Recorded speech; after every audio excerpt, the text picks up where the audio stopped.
The morning I walked out of prison after 5 years, I stood alone outside the gates with nothing but a small bag in my hand. My wife and son were nowhere to be found, too busy with everything they had taken from me to bother showing up.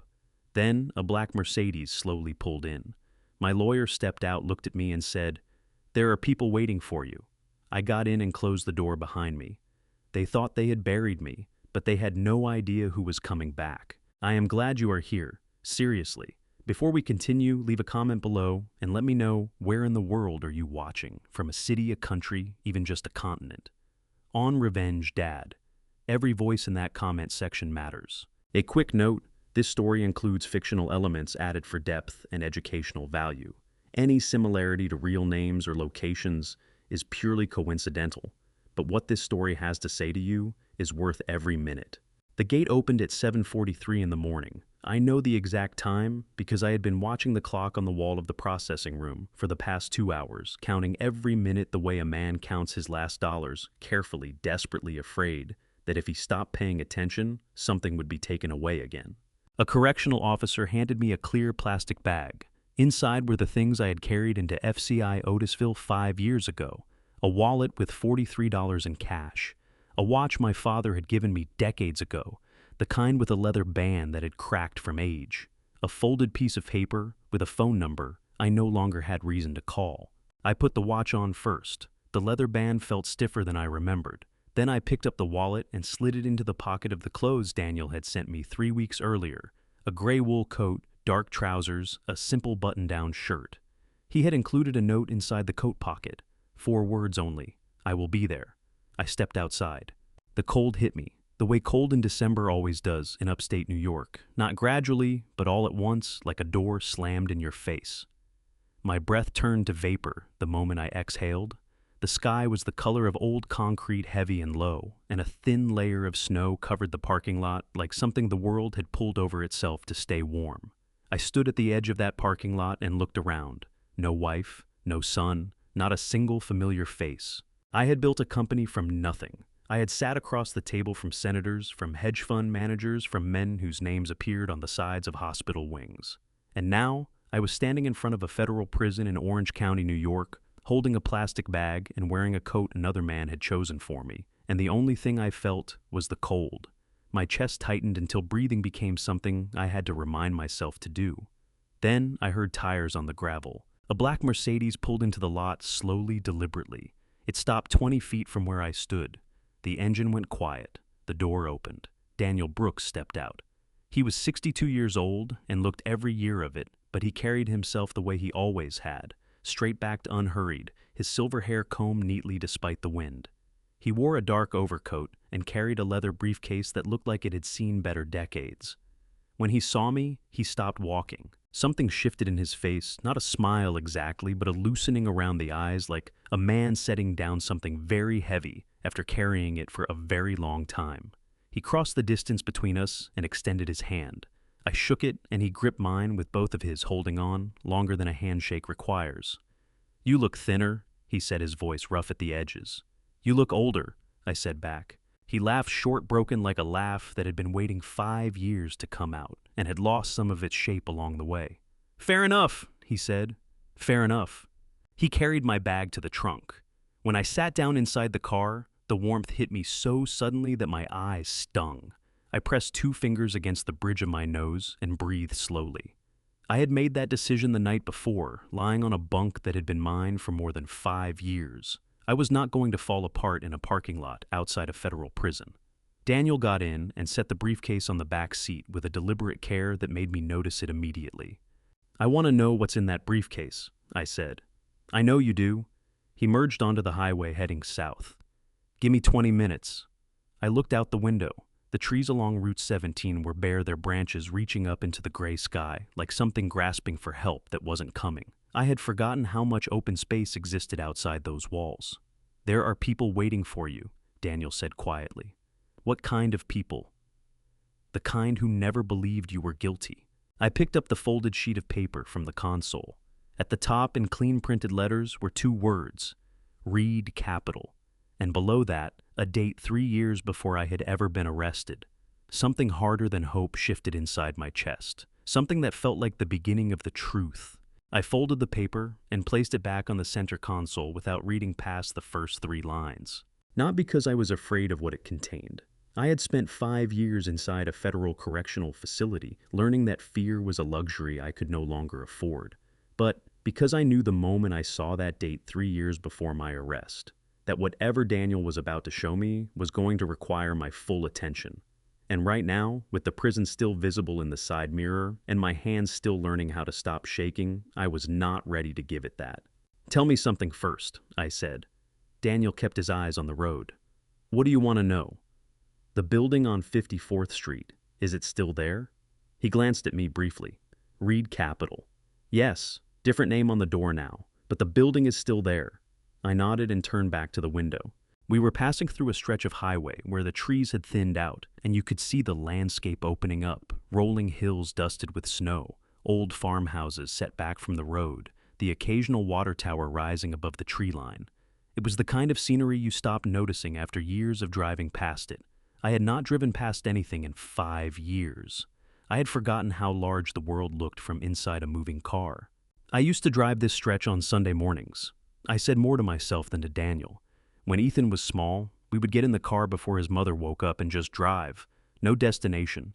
He used to press his face against the window and narrate everything he saw. "That barn is red, Dad. That dog is running away from something. That cloud looks like a broken egg." My throat pulled tight without warning. I swallowed against it. He had this way of seeing the world. I continued, like everything in it was personally interesting to him, like he had been put here specifically to observe and report. I exhaled slowly. I thought that was a gift. I thought it meant he would always be paying attention to what mattered. Daniel did not respond immediately. He let the words settle the way a good lawyer always does, giving them the space they needed to mean something. "He was a good kid," Daniel said finally. "For a long time he was." I know, and I did know. That was the part that made everything else so hard to carry. It would have been easier if Ethan had always been what he apparently became. But I remembered too many other versions of him. The boy who cried at the end of every baseball season because it meant fewer games with his father. The teenager who drove 3 hours to visit his grandmother in the hospital every weekend for 4 months straight without being asked. The young man who sat across from me at my kitchen table at 22 years old and said, "Dad, tell me everything you know. I want to learn it all." That was the Ethan I had built Reed Capital Advisory for. I had started the company 31 years ago with 2 clients, a rented office the size of a large closet, and a phone that rang less often than I wanted it to. The work was simple in concept and brutal in execution. We went into companies that were failing, diagnosed what was broken, and helped rebuild them from the inside out. Sometimes that meant restructuring debt. Sometimes it meant replacing leadership. Sometimes it meant telling the owners the hard truth that there was nothing left to save, and helping them close with whatever dignity remained. I was good at it because I was not afraid of the truth, that I understood now had been my greatest professional strength and my most catastrophic personal weakness. By the time Ethan joined the firm 12 years ago, Reed Capital had 47 employees' offices in Manhattan and Chicago, and a reputation that meant our phone rang more than I could answer. I brought him in at the entry level because that was the only honest way to do it. He spent his first 2 years learning the work from the floor up, sitting with the analysts, reading every deal memo, traveling to client sites to watch how real businesses operated under pressure. He was talented. Everyone said so, and it was not the kind of thing people said simply because he was my son. Ethan had a mind that moved quickly and a confidence in meetings that took most people a decade to develop. I watched him grow into the work and felt something I had not expected to feel, not just pride, but relief. The relief of knowing that what I had spent my life building would be cared for by someone who understood its value. When I told him I was stepping back, we were sitting in my office on the 34th floor. It was a Tuesday afternoon in March, and the light was doing that thing it does in early spring in New York, coming through the windows, at an angle that made everything look cleaner than it was. Ethan sat across from me, and I slid a folder across the desk. "It's yours," I said. "Everything I built. I want you to have it." He opened the folder and looked at the documents inside. His expression was difficult to read, something between gratitude and something else I did not have a name for at the time. His jaw tightened for just a fraction of a second, like a man receiving a gift he had complicated feelings about. "Dad, He said, I don't know what to say. Say you'll take care of it, I told him. Say you'll take care of the people who work there. He looked up at me then, and his eyes were bright in a way that I read as emotion. I will, he said. I promise. I believed him completely. I believed him the way you believe someone you have watched grow from a child who narrated clouds from a car window into a man sitting across from you in a room 34 floors above Manhattan. I believed him the way fathers believe sons when they do not yet understand that love and trust are not the same thing, and that one can exist long after the other has been quietly, deliberately destroyed. The Mercedes crossed into Westchester County, and the highway widened. The skyline of the city was still an hour away, but you could already feel its gravity the way the traffic thickened, the way the exits came more frequently, the way everything began moving a little faster. Daniel, I said. Yeah. Whatever's in that briefcase. I paused, pressing 2 fingers against my sternum where the tightness lived. It's going to change things, isn't it? He did not phrase it as a question, and neither did I. Yes, Daniel said. His voice was flat and honest in the way that only very bad news delivered by very good friends ever is. It's going to change everything. I picked up the folded paper from the console. This time, I opened it all the way, and Daniel began to talk. Daniel talked for 19 minutes without stopping. I know because I watched the clock on the dashboard the entire time he spoke. Not because I was impatient, but because I needed something fixed and measurable to hold on to, while the world I thought I had understood began coming apart at the seams. He started with the date on the paper. 3 years before my arrest, a limited liability company had been registered in Delaware under a name that meant nothing. Halloran Consulting Group. No website, no physical office, no employees listed in any public record. Just a name on a filing and a registered agent whose job it was to receive mail and ask no questions. And Halloran Consulting Group was retained by a private individual. Daniel said, his voice steady and deliberate, to prepare a set of corporate restructuring documents for Reed Capital Advisory. I stared at the paper in my hands. Who retained them? The retainer agreement lists a Victoria Ann Reed as the contracting party. The name of my wife in a sentence like that felt like something physical, like a hand pressing flat against my sternum, pushing the air out of me. I kept my face still. I had learned to do that in Otisville. You learn quickly which expressions cost you something and which ones kept you safe. Keep going, I said. Daniel kept going.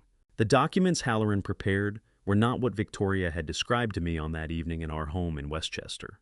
She had told me they were standard restructuring paperwork, administrative filings to reorganize certain financial authorities within the company, to help manage outstanding debt obligations, to protect the employees whose livelihoods depended on Reed Capital remaining solvent. She had placed the folder on my desk with both hands the way she always did when she wanted me to understand that something was important. I had trusted her. 30 years of marriage, and I had trusted her the way you trust gravity, not because you think about it, but because it has never once failed you, and so you stop imagining that it could. My mind pulled me backward without asking permission. The night came back to me the way bad memories always do, not softly, not in order, but all at once like a fist opening. It had been a Tuesday in October. Victoria had asked me to come to the study after dinner, which was unusual. She normally came to wherever I was. She was sitting behind my desk when I walked in, which was more unusual still, and she had the folder open in front of her with a pen already uncapped and resting across the top page. I spoke with Ethan today, she said. Her voice was measured, calm, the voice of a woman who had rehearsed what she was going to say. The company is in a difficult position. Some of the investment decisions over the past year created exposure that needs to be addressed before it becomes something worse. I pulled a chair from the corner and sat down across from her. What kind of exposure? Debt obligations that matured faster than projected. Some contractual commitments that need to be restructured. She slid the folder toward me. The attorneys have prepared the necessary documentation. It's standard procedure for a situation like this. I reached for the folder. I remember the weight of it, heavier than I expected, maybe 40 or 50 pages with tabs marking different sections. I opened to the first page and read the heading. I turned to the second page and read the opening paragraph. I remember thinking the language was dense, but not unusual, the kind of dense that corporate legal documents always were. And then Victoria said something that stopped me. Ethan needs this done tonight, Alexander. The filing deadline is tomorrow morning. I looked up at her. She held my gaze without flinching, and her expression was the expression of a woman asking her husband to do something small and necessary, not something that would hollow out the next 6 years of his life. I did not read the remaining 48 pages. I picked up the pen, found the signature lines that had been helpfully tabbed with yellow sticky markers, and I signed my name 7 times, across 7 different documents, while my wife sat across from me and watched and did not say a single word that was true. Back in the car, something hot and sharp moved through my chest. Not quite anger, not quite grief, but something that lived in the space between them, something that had no clean name. My jaw tightened until I felt it in my back teeth. I pressed one hand flat against my thigh to keep it from doing something I would regret. "The documents she had me sign," I said, and my voice came out lower and harder than I intended. "What did they actually do?" "They transferred primary financial signatory authority to Ethan Reed," Daniel said, "effective immediately upon filing. They also dissolved several internal oversight structures that would have flagged irregular transactions for external review." He paused. "Without those structures in place, Ethan had unilateral control over the movement of funds within Reed Capital for the next 14 months. 14 months, long enough to do an enormous amount of damage, long enough to do exactly the damage that had been done. "There's something else," Daniel said. He reached into the inside pocket of his coat, with one hand keeping the other on the wheel, and produced a folded sheet of paper that he placed on top of the one already in my hands. I opened it. It was a bank record, a wire transfer. The account name at the top made my stomach drop straight through the floor of the car.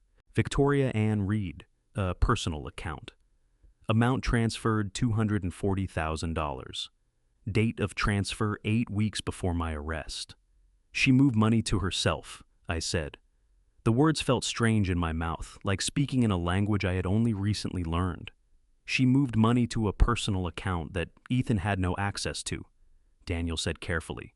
2 months before the federal investigation was made public, before you had any indication that law enforcement was involved. I stared at the bank record until the numbers blurred slightly at the edges.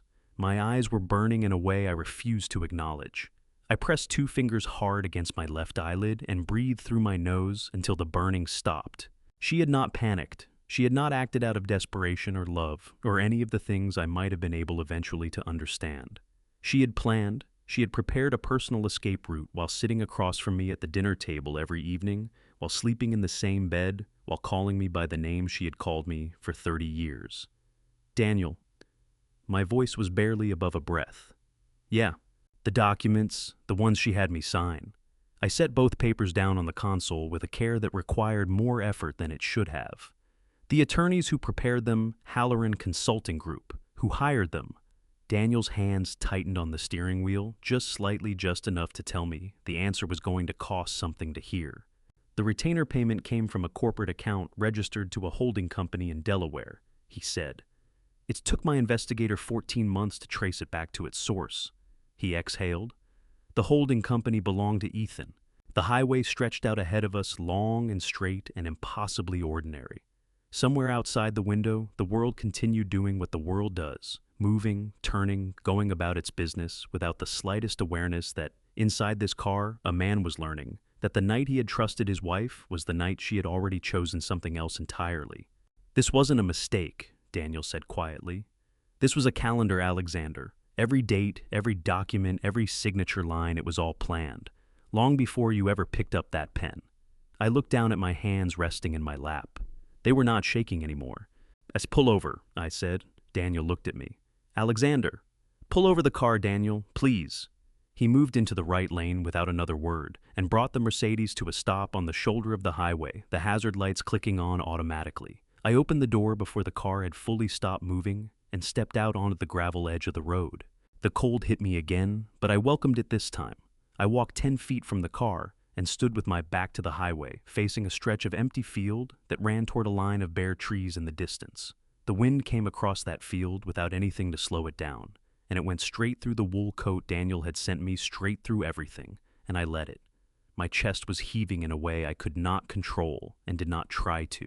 I pressed both fists against my eyes and stood there in the wind on the side of a highway in Westchester County and let myself feel every single thing I had spent 5 years learning not to feel.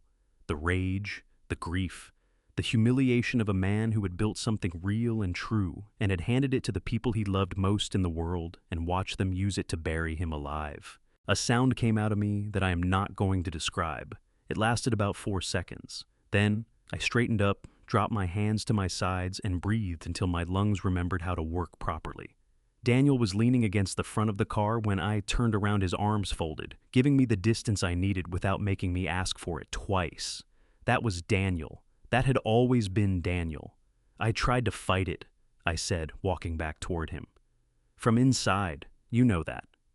I know. The first appeal, Whitmore and Associates filed it in February of the second year. They had 3 affidavits from former employees who were willing to testify that the financial irregularities originated with Ethan, not with me. I stopped a few feet from him, my hands pushed into my coat pockets. By April, 2 of those employees had recanted.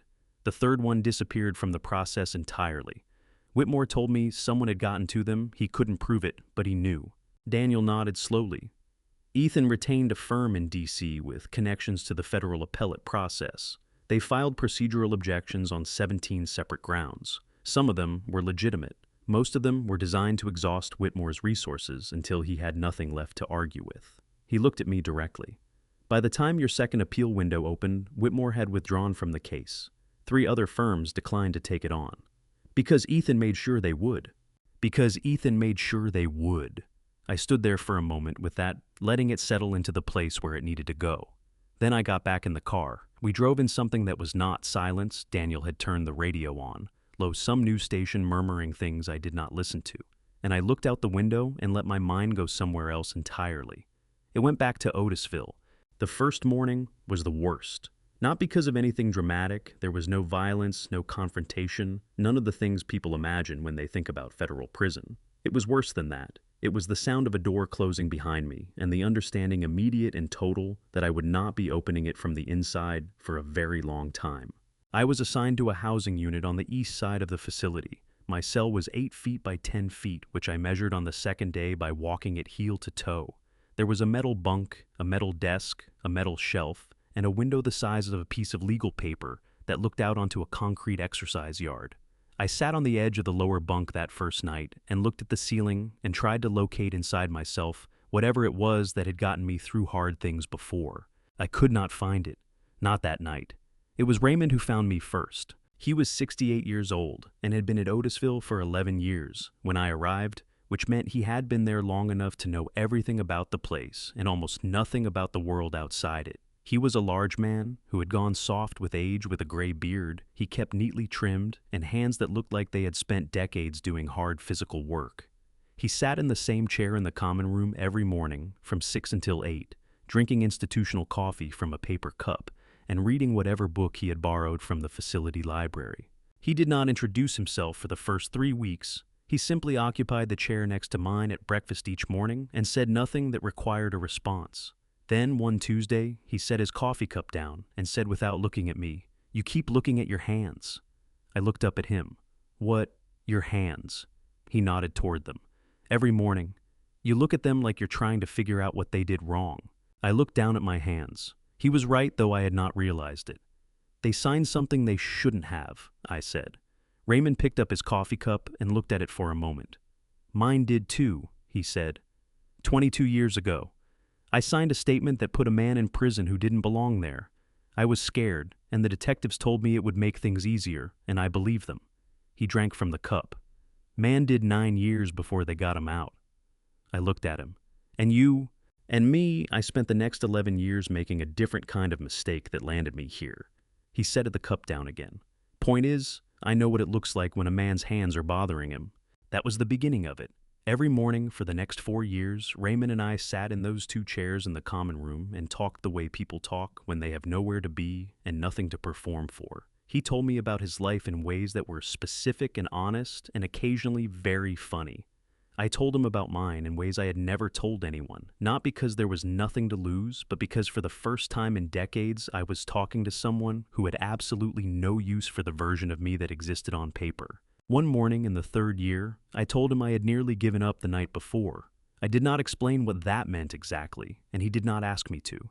He looked at me for a long moment, his gray eyes steady and without judgment, and then he said, "Men like you don't belong here, but maybe that's exactly why you needed to be here." I stared at him. "That doesn't make any sense." "Sure it does." He picked up his book and opened it to the page he had marked.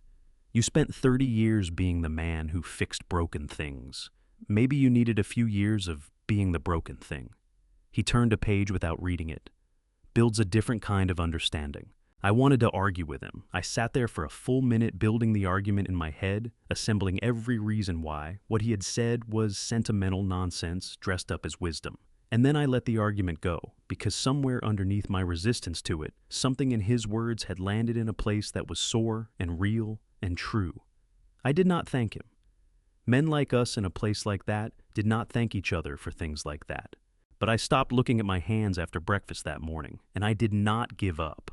Back in the Mercedes, the city was beginning to appear on the horizon, the upper edge of Manhattan rising against the gray December sky, distant and familiar, and completely indifferent to what I had been through. "Daniel," I said.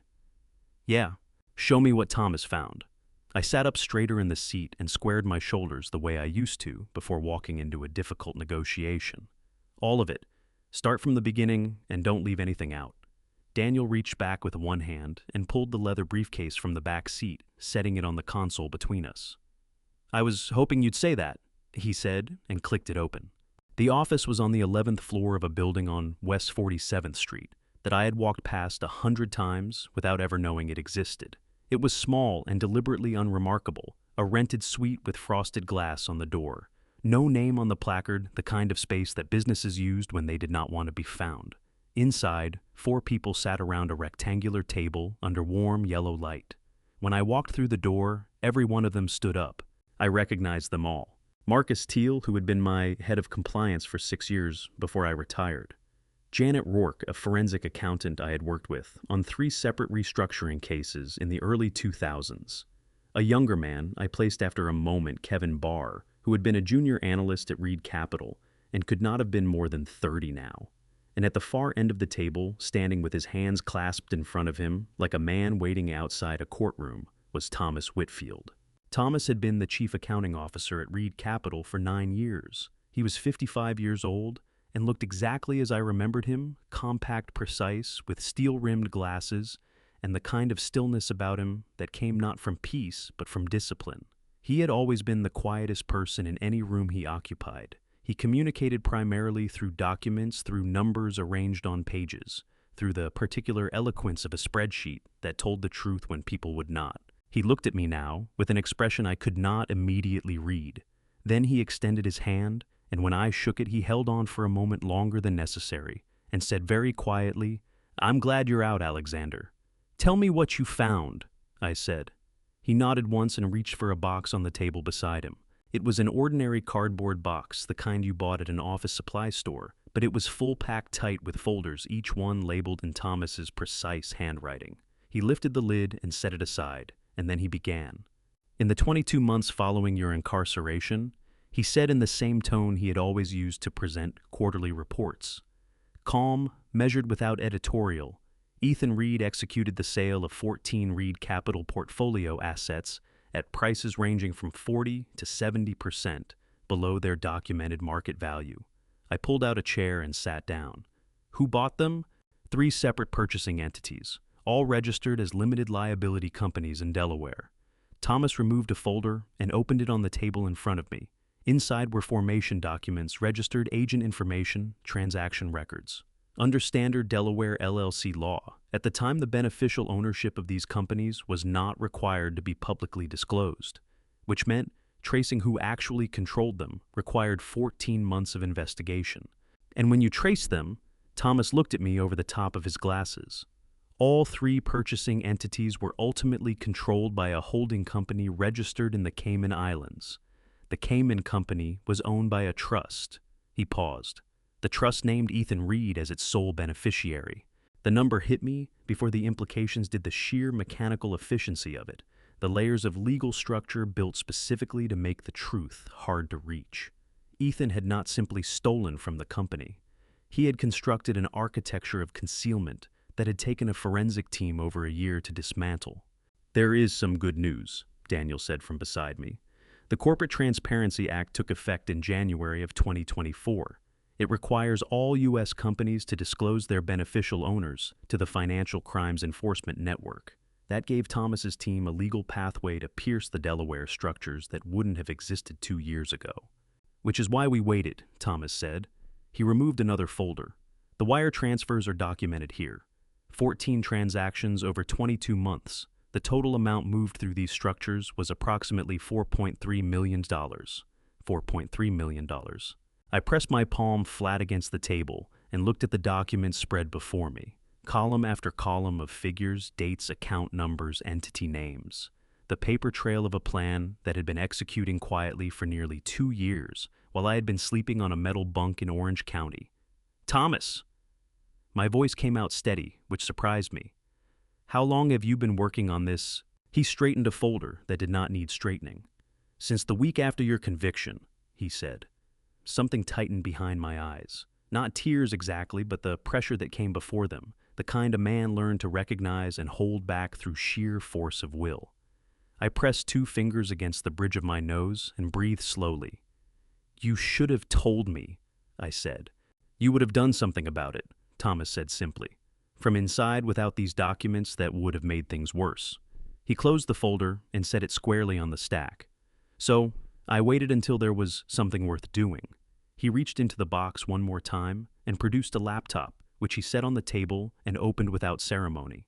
His finger hovered over the trackpad. There is one more thing, he said. This is the thing that changes everything else. He pressed play. Before I reveal what was on that recording, what Alexander heard that changed everything he believed about his own family, drop a 6 in the comments right now, so I know you are still with me. Because what comes next is the moment this entire story turns, and I do not want you to miss a single word of it. Quick note, parts of this story include fictional elements built for reflection and education. If this kind of content is not for you, it is completely okay to step away, now no hard feelings at all. The first sound that came through the laptop speakers was static, then breathing. Then the soft click of a door closing somewhere in the background. And then my son's voice filled the room, and every muscle in my body went rigid at the same time, like a current passing through me from the floor up. I had not heard Ethan's voice in 6 years. It sounded older, harder at the edges. The particular confidence I had always heard in it, the confidence I had once been proud of, had curdled into something that I did not have a clean word for. Certainty, maybe. The certainty of a man who had done something and gotten away with it and stopped being afraid. Before he spoke his first full sentence, Daniel leaned forward and said quietly, I need to tell you something about this recording before you hear it.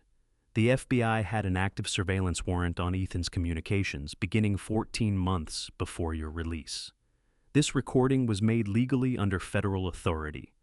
Thomas has maintained a certified copy for the past 8 months. I nodded once.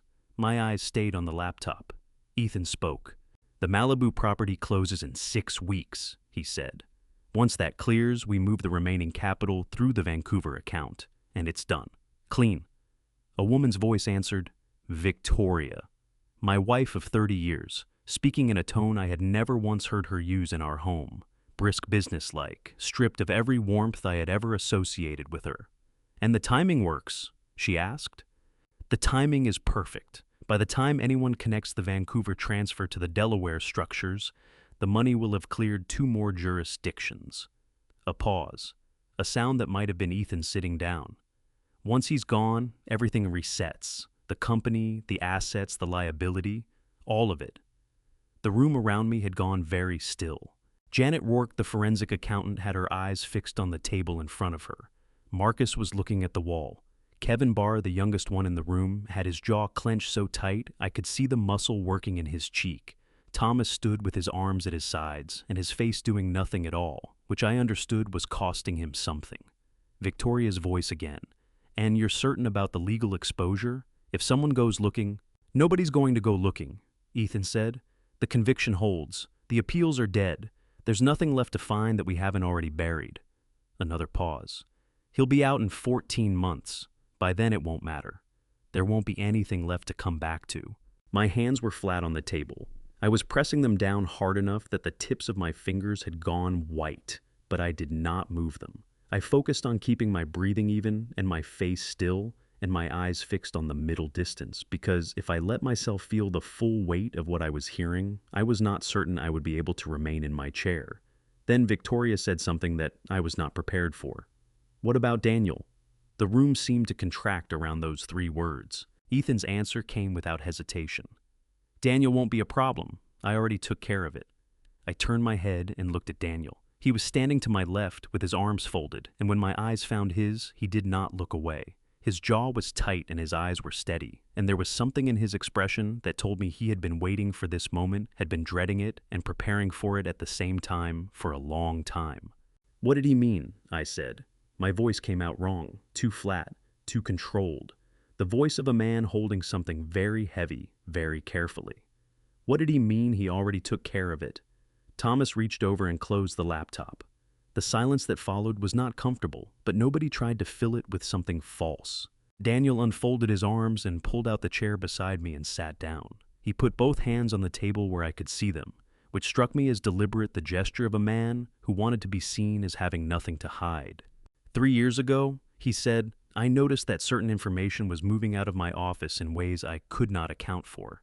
Case notes, client schedules, research files." He paused. "I ran an internal audit. One of my paralegals had been accessing files outside his normal responsibilities for approximately 18 months. When I confronted him, he resigned immediately. My chest tightened until each breath required deliberate effort. Ethan paid him. Yes. To watch me, and to report back anything that suggested I was building a case." Daniel looked at me directly, and his eyes were red at the rims in a way they had not been 5 minutes ago. "I did not tell you because I was afraid that if you knew, you would do something from inside Otisville that would give Ethan the excuse he needed to bury the evidence permanently. I made a decision to protect the case instead of telling you the truth, and I have thought about that decision every single day for 3 years. His voice cracked on the last 4 words. He pressed his lips together hard and looked down at his hands. The burning was back behind my eyes, hot and insistent. I did not fight it this time. I let it sit there, let it mean what it meant. And after a long moment, I reached over and put my hand on Daniel's arm. "You protected the case," I said. "That's what mattered." He nodded. He did not trust his voice enough to speak. Thomas cleared his throat softly. "There is still more," he said, "but perhaps we should take 10 minutes first." Nobody disagreed. The 10 minutes turned into 20. Someone produced a pot of coffee from a small kitchen at the backs of the suite, and we sat with our cups and did not talk about what we had just heard, because some things needed time to settle before they could be examined. Janet Rourke and Marcus excused themselves to review documents at the far end of the table. Kevin Barr stood at the window, with his back to the room, looking down at West 47th Street 11 floors below. Thomas refilled my cup without asking. I nodded at him in a way that meant thank you, and several other things besides. When Daniel finally spoke, he did not ease into it. That was not his way. "I need to explain something to you," he said, setting his cup down and turning to face me directly. "About why I waited, about why I didn't move sooner, even after I had enough to be certain." "I'm listening," I said. "There is a legal mechanism called a writ of coram nobis," he said. "It comes from 28 United States Code Section 1651. It is a petition filed in federal court by someone who has already completed their sentence, not someone currently incarcerated, but someone who has served their time and been released." He folded his hands on the table. "It allows a court to correct a fundamental error in a criminal conviction when new evidence demonstrates that the original verdict was obtained through fraud, perjured testimony, or the deliberate suppression of exculpatory material." In other words, I said, it's the legal remedy for exactly what happened to me.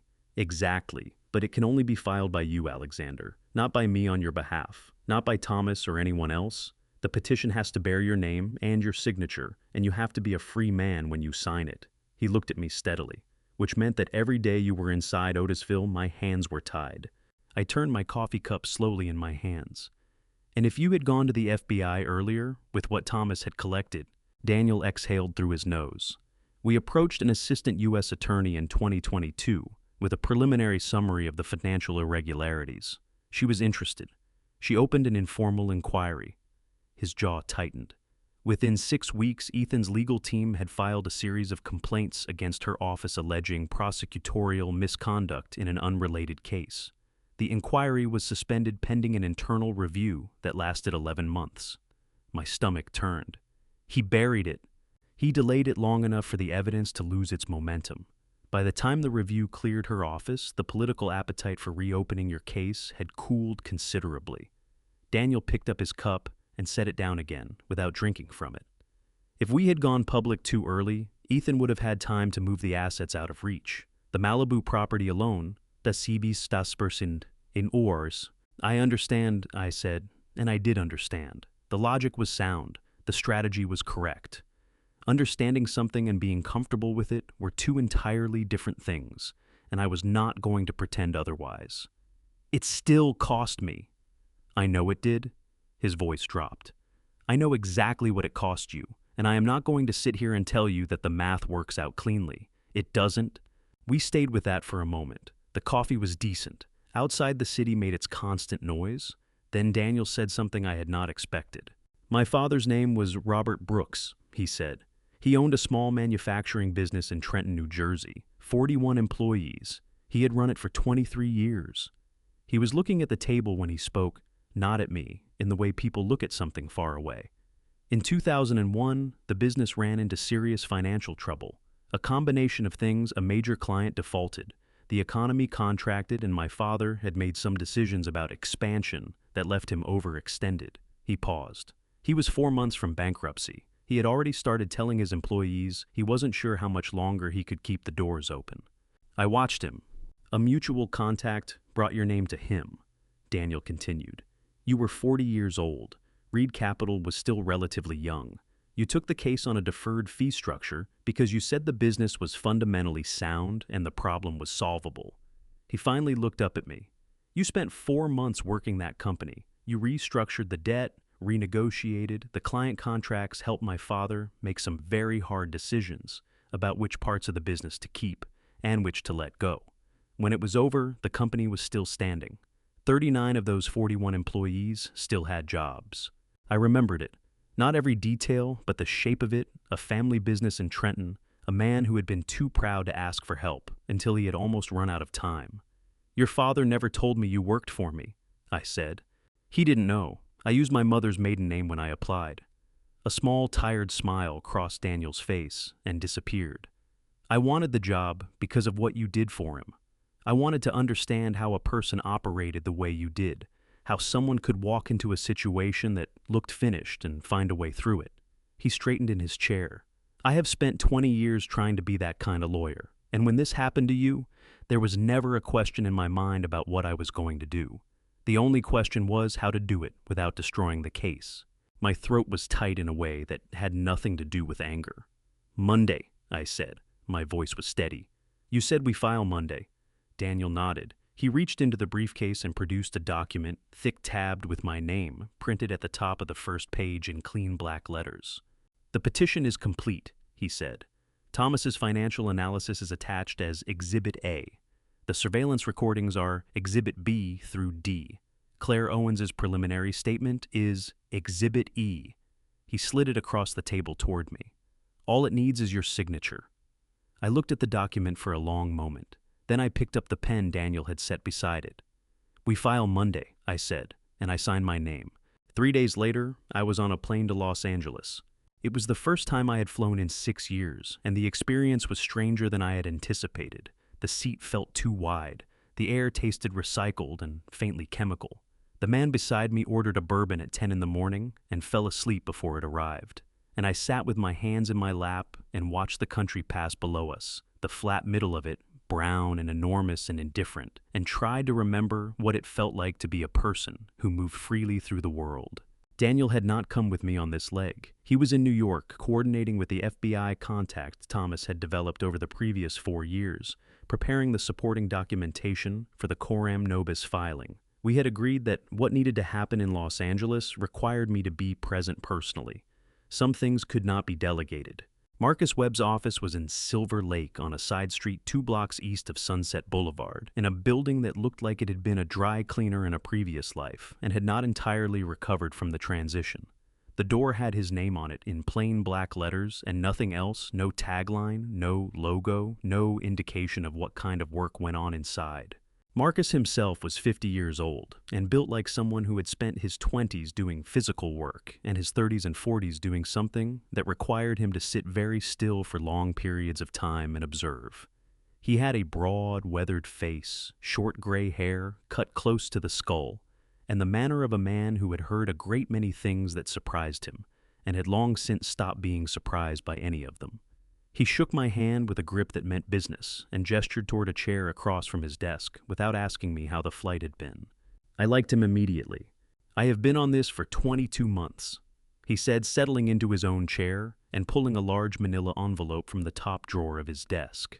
Daniel retained me through a cutout arrangement, so my work wouldn't be traceable back to him directly. Everything I've collected is documented, sourced, and admissible under California evidence rules. He opened the envelope and slid a map across the desk toward me. 7 properties, all acquired within a 14-month window following your conviction. I leaned forward and looked at the map.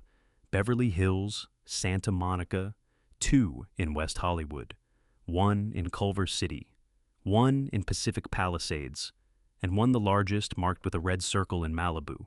All 7 are held by limited liability companies registered in Delaware, Marcus said. 3 separate LLCs each with a registered agent and no publicly listed owners. Prior to the Corporate Transparency Act taking effect in January of this year, these structures would have been nearly impenetrable without a federal subpoena. He tapped the map. The new law required all U.S. companies to file beneficial ownership information with the Financial Crimes Enforcement Network by January 1st. 2 of Ethan's 3 LLCs missed the filing deadline. That gave us the legal grounds to flag them for investigation. And the third filed incorrectly. A brief, humorless smile crossed his face. Listed a shell entity in the Cayman Islands as the beneficial owner, which is not a legal person under U.S. law, and therefore an invalid filing. The Financial Crimes Enforcement Network flagged it automatically. That flag is now part of Thomas's supporting documentation. I sat back and looked at the map again. 7 properties, 14 months. The proceeds from selling 14 Reed Capital assets at below market value laundered through 3 Delaware LLCs, converted into California real estate, and parked there while the man who had built the company that generated all of it sat in a federal correctional facility in Orange County, New York. My hands tightened on the arms of the chair. "Show me the photographs," I said. Marcus produced a second envelope thicker than the first, and laid a series of photographs on the desk between us. They were surveillance shots, long lens, natural light, the slightly grainy quality of images taken from a distance. Ethan at a restaurant in West Hollywood. Ethan leaving a building in Century City. Ethan on the terrace of what appeared to be a penthouse apartment, talking on his phone with the city spread out behind him. And then Marcus set down one more photograph. It took me a moment to understand what I was looking at. Not because the image was unclear, it was perfectly clear, but because my brain resisted the conclusion it was being asked to reach. Ethan was standing outside a building in Beverly Hills. He was laughing at something, and standing beside him close enough that their shoulders were almost touching, was a woman I recognized immediately. Her name was Patricia Holden. She had worked for me for 7 years as my executive assistant. She had known my schedule, my clients, my financial decisions, my private correspondence. She had been in every practical sense the person with the clearest view of how Reed Capital actually operated from the inside. I had trusted her completely. My jaw tightened until I felt it in my back teeth. A hot, clean anger moved through my chest, not the complicated grief-soaked thing I had felt hearing the recording, but something simpler and harder. The anger of a man who understood, with sudden and total clarity, that the breach had been wider than he had known. "How long?" I said. My voice came out flat and controlled and very quiet. Marcus did not look away from me. "Her contact with Ethan appears to have begun approximately 6 months before your arrest," he said. "Based on the financial records I've been able to access, she received payments from one of the Delaware LLCs over a period of 18 months following your conviction. 6 months before my arrest, while she was still sitting outside my office, while she was still answering my calls and scheduling my meetings and handing me documents to review, while she was still saying good morning and good night and behaving in every visible way like someone who worked for me." I set the photograph down on the desk. I set it down very carefully with both hands, the way you handled something fragile or something you did not trust yourself to hold for much longer. Marcus's desk phone rang. He glanced at the screen, held up one finger to pause me, and answered it. He listened for approximately 15 seconds.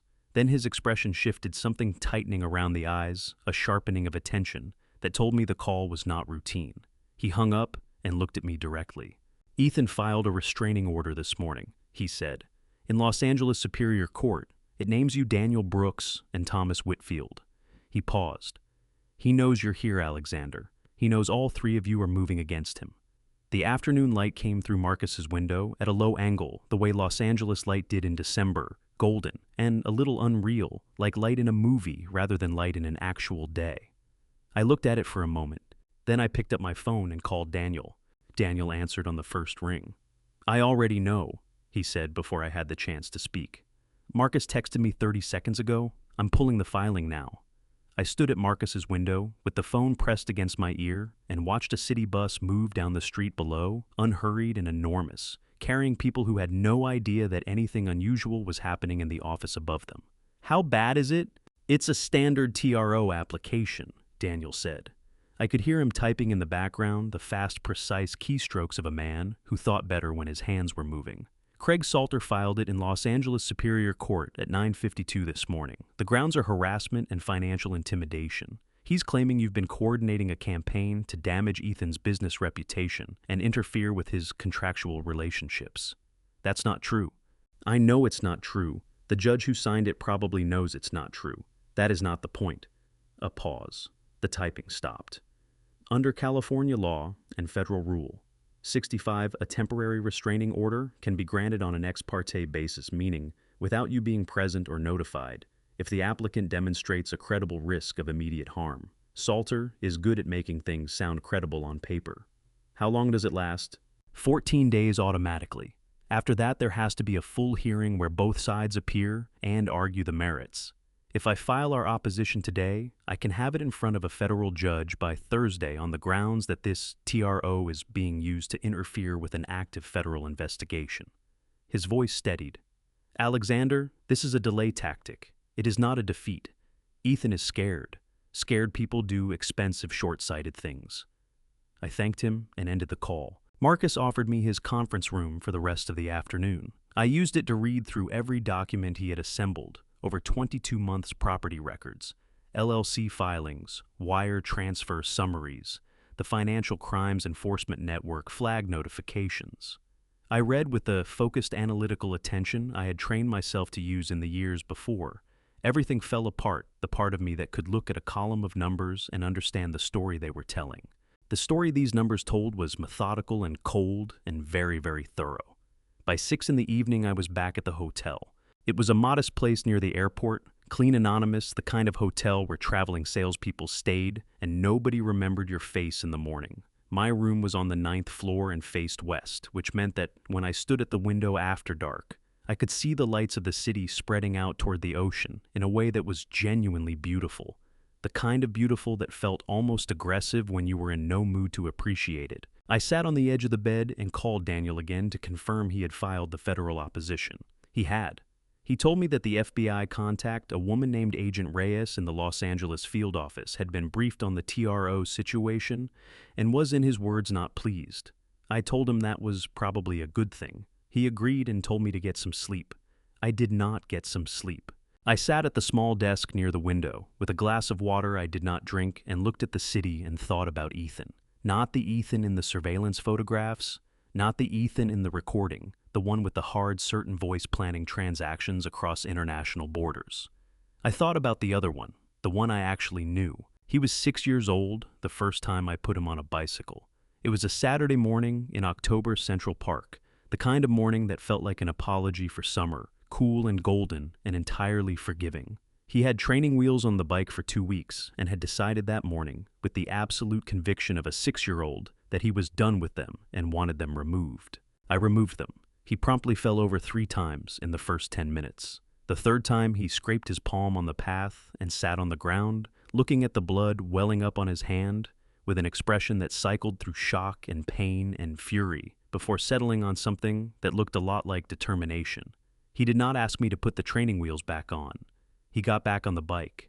By noon, he was riding in long, wobbling, triumphant arcs around the path, and he was laughing the way children laugh when they have just discovered that their body can do something it could not do an hour ago, with their whole chest, with complete abandon, with no awareness whatsoever that the moment would end. I sat on a bench and watched him, and felt something so uncomplicated and good that I could not have named it if someone had asked me to. I only knew that I would have given anything to keep that boy safe from every hard thing the world was going to eventually require of him. Somewhere between that bench in Central Park and the man in the surveillance photograph outside a Beverly Hills building, something had broken. I did not know exactly where or when. I suspected I would never know completely.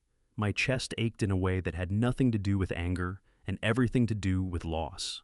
I was still sitting at the desk at 11:47 when the phone rang. The number on the screen was a Los Angeles area code I did not recognize. I almost let it go to voicemail.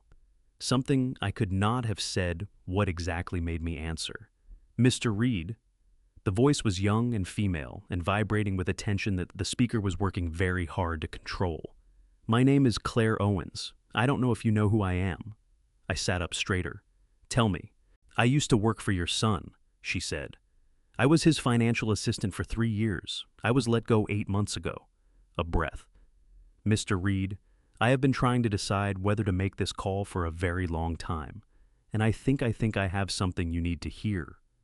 My hand tightened on the phone until I could feel my pulse in my palm. "Where are you?" I said. "Silver Lake," she said. "There's a coffee shop on Rowena Avenue. It opens at 7. Could you meet me tomorrow morning? I looked out at the city lights spreading toward the invisible ocean. "I'll be there at 7, I said. The coffee shop on Rowena Avenue was the kind of place that had been in the neighborhood long enough to have its own personality mismatched chairs, local art on the walls, an espresso machine that sounded like it was making serious decisions every time someone ordered a drink. At 6:58 in the morning, it was half full with people who looked like they worked in film or tech, or some combination of both, hunched over laptops with the focused intensity of people doing important things or doing a very convincing impression of it. Claire Owens was sitting in the far corner with her back to the wall and her eyes on the door. She was younger than I had expected, 32, she had told me on the phone, but she looked younger than that with dark circles under her eyes that suggested she had not slept well, and a coffee cup in front of her that she was holding with both hands, the way people held things when they needed something to grip. When she saw me come through the door, something in her shoulders released slightly, like a person who had been bracing for impact and was relieved to find the impact was only a man in his 60s in a wool coat. I sat down across from her. "Thank you for coming," she said. "Thank you for calling," I said. A server appeared and I ordered coffee black. Claire looked at her own cup like she was considering ordering something stronger and then decided against it. "I want to start by telling you something," she said. Her voice was steadier this morning than it had been on the phone the night before, but only just. "I am not doing this because I have nothing to lose. I have things to lose. My professional reputation. Possibly future employment in this industry, depending on how Ethan's legal team decides to characterize what I'm about to tell you." She looked at me directly. "I'm doing this because I watched what happened to you, and I have spent 8 months trying to convince myself that it wasn't my responsibility, and I have not been able to do it." I looked at her for a moment. There was something in the way she said that, the precise, almost painful honesty of it, that made me think she had rehearsed those words and still found them hard to say. "Tell me what you know," I said. She told me. She had joined Ethan's team 2 years after my conviction, hired through a legitimate financial staffing agency as an assistant to the CFO of what was now called Meridian Capital, the renamed entity that had absorbed Reed Capital's remaining structure following the liquidation proceedings. She had an accounting degree from UCLA and 3 years of experience at a mid-sized firm in Pasadena. The work initially seemed straightforward. The first time I was asked to do something that didn't feel right, I told myself I was misunderstanding the context, she said. I was new. The instructions came through the CFO, not directly from Ethan. I thought maybe there was a reason I wasn't seeing. She wrapped both hands tighter around her cup. The second time I asked a question, I was told the question was above my pay grade and that my job was to prepare the documents I was given and not to analyze them. What kind of documents? financial reporting summaries that did not match the underlying transaction records. She said it simply without drama, the way accountants described discrepancies as problems of alignment rather than moral failures. Revenue figures that had been adjusted upward, liability entries that had been moved to subsidiary ledgers where they were less visible, intercompany transfers that were recorded as income rather than loans. Securities fraud, I said. That would be the correct characterization? Yes. She took a breath. The third time I was asked to prepare documents I believed to be materially inaccurate, I refused, directly and in writing. A pause. 2 weeks later, Ethan called me into his office personally. It was the first time I had spoken with him one-on-one. Her jaw tightened at the memory. Whatever had happened in that office, the physical recollection of it still cost her something to access. He was very calm, she said. That was the thing I remember most. He wasn't angry. He didn't threaten me in language that would have been reportable. He just described the situation. He told me that my refusal had been noted. He told me that the financial services industry in Los Angeles was, in his words, a small world. He told me that the work I had done at the firm to that point had been satisfactory but not exceptional, and that a reference from him would reflect exactly that. She looked down at her cup. And then he said very quietly that he hoped I would think carefully about what kind of professional relationships I wanted to cultivate going forward. He buried the threat inside the professional advice. I said, "Yes." She looked back up at me. And it worked. I kept preparing the documents for another 4 months. I told myself I was being pragmatic. I told myself it wasn't my company and these weren't my decisions. Her voice thinned slightly. I told myself a lot of things. What changed? She reached into the bag beside her chair and produced a small envelope which she set on the table between us. Inside the envelope was a USB drive, black thumb-sized, the most ordinary-looking object imaginable. 8 months ago, Ethan's team began an internal audit of document management systems, she said. As part of that process, I was instructed to permanently delete a series of files from the shared financial server. The instruction came with a specific list of file names and a deadline of 48 hours. I looked at the USB drive on the table. "You didn't delete them." "I deleted them from the server," she said. "But before I did, I copied them to this drive." She met my eyes steadily. 2 days later, I was called into HR and told my position had been eliminated due to restructuring. I was given a standard severance package and asked to clear my desk by end of business. "He knew you'd copied them." I don't know if he knew for certain. I think he suspected. Either way, the result was the same. She pushed the USB drive across the table toward me. Those files contain the original, unaltered financial reports from Meridian Capital, covering the 22 months following your conviction. The real numbers, before anyone adjusted anything. Her voice steadied into something that sounded like it had taken her months to find. They also contain the source transaction records that the altered reports were derived from. If you put them side by side, the discrepancies are not subtle. I picked up the USB drive and held it in my palm for a moment. It weighed almost nothing. It was about the size of my thumbnail. And inside it was the before the original truth, before someone had decided the truth needed to be improved. "Claire." My voice came out rougher than I intended, and I stopped for a second and reset. "Why come to me? If you were afraid of professional repercussions, why not go directly to the FBI or the SEC?" She looked at me with an expression that was equal parts tired and certain. "Because I have followed your case for 2 years, she said. "Because I know what they did to you. Because going to a federal agency with a USB drive and no context is very different from going to the man who lived through this and knows every piece of it and can make sure the right people understand what they're looking at." She paused. "And because I have a meeting with an employment attorney next week about what happened to me, and I wanted to make sure that before I walked into that room, I had done the one unambiguously right thing that was available to me." I looked at her across the small table in the morning light, coming through the coffee shop window with the espresso machine, making its serious decisions behind the counter, and the city beginning its day on the street outside. "I need to introduce you to my lawyer," I said. "His name is Daniel Brooks. He's going to want to talk to you today if you're willing." Something loosened in Claire's face. Not relief exactly. The situation was not yet one that permitted relief, but something adjacent to it. The expression of a person who has been carrying something alone for a long time and has finally found someone to help carry it. "I'm willing," she said. I've been willing for 8 months. I just needed to be sure. I picked up my phone and called Daniel. He picked up before the second ring, his voice already alert, already ready. The FBI's Los Angeles field office occupied a floor of the federal building on Wilshire Boulevard that looked exactly like you would expect. A federal building on Wilshire Boulevard to look fluorescent lighting, gray carpet, the particular institutional quiet of a place where serious things happened at a measured pace, and nobody raised their voice unless it was absolutely necessary. Daniel had flown in from New York on the first available flight that morning. He met me and Claire in the lobby. At 11:15, shook Claire's hand with the focused attention of a lawyer assessing a witness in real time and said, "You're braver than you know." She looked like she wasn't sure whether to believe him. I thought she probably was braver than she knew, and that she would figure that out in time.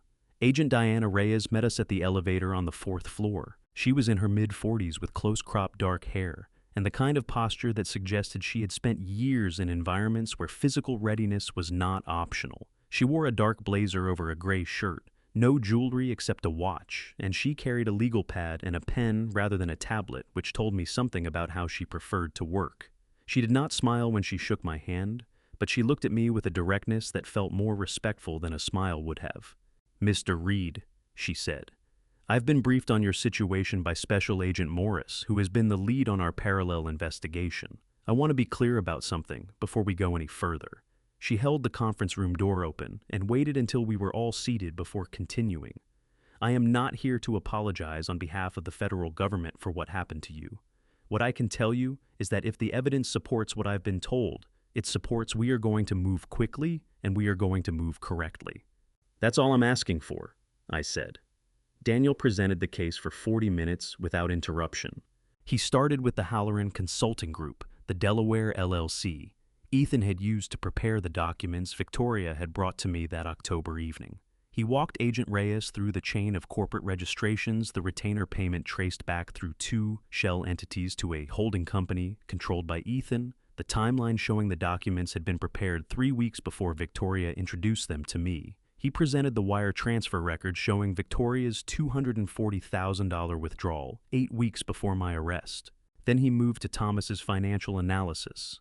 The 14 asset sales, the Delaware LLC structure, the Cayman Islands Trust, the $4.3 million that had moved through those structures in the 22 months following my conviction. Then Claire presented her material.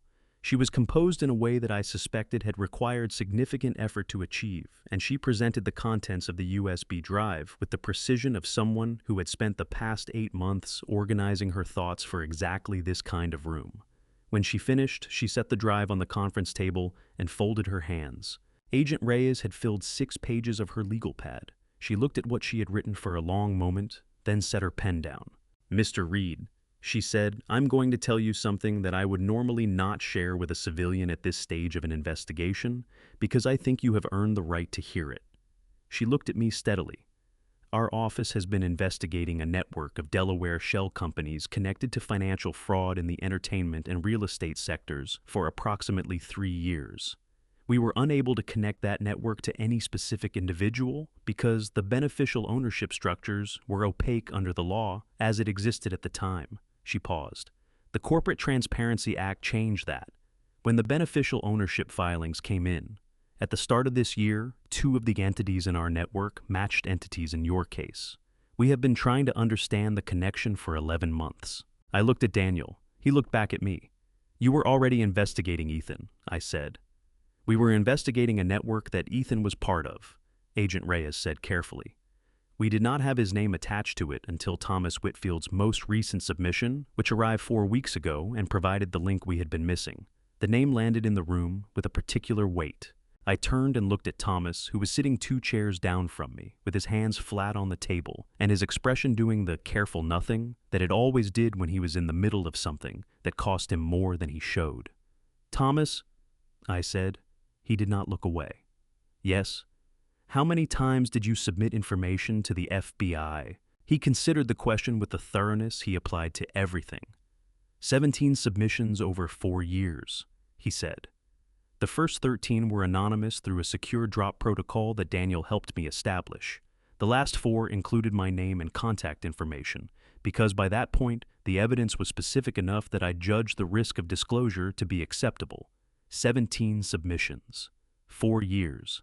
Anonymous, careful, methodical, exactly the way Thomas did everything. Something moved through my chest that I did not have a clean name for. It was not quite gratitude because gratitude felt too small for it.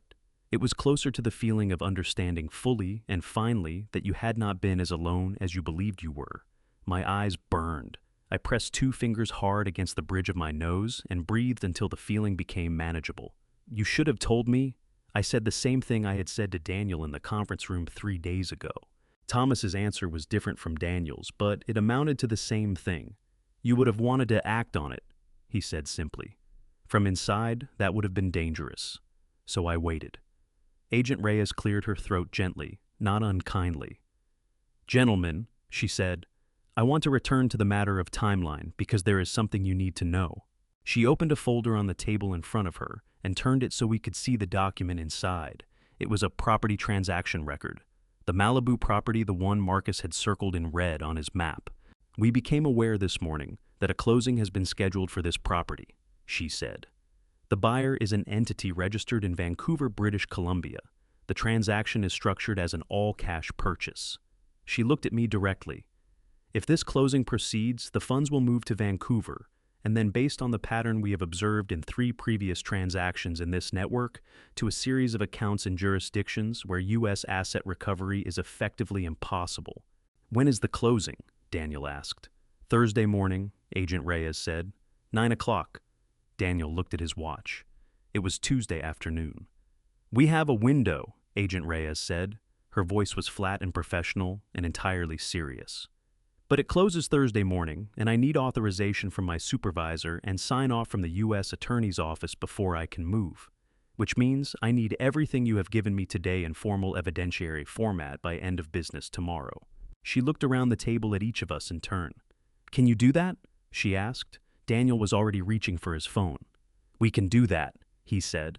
Thursday came, the way important days always do quietly, without ceremony, looking exactly like any other morning, until it wasn't. Daniel and I were parked on a side street off Avenue of the Stars in Century City at 5:58 in the morning, 2 cups of gas station coffee growing cold in the cup holders between us, watching the sky above the towers go from black to the particular shade of gray-purple that Los Angeles called dawn.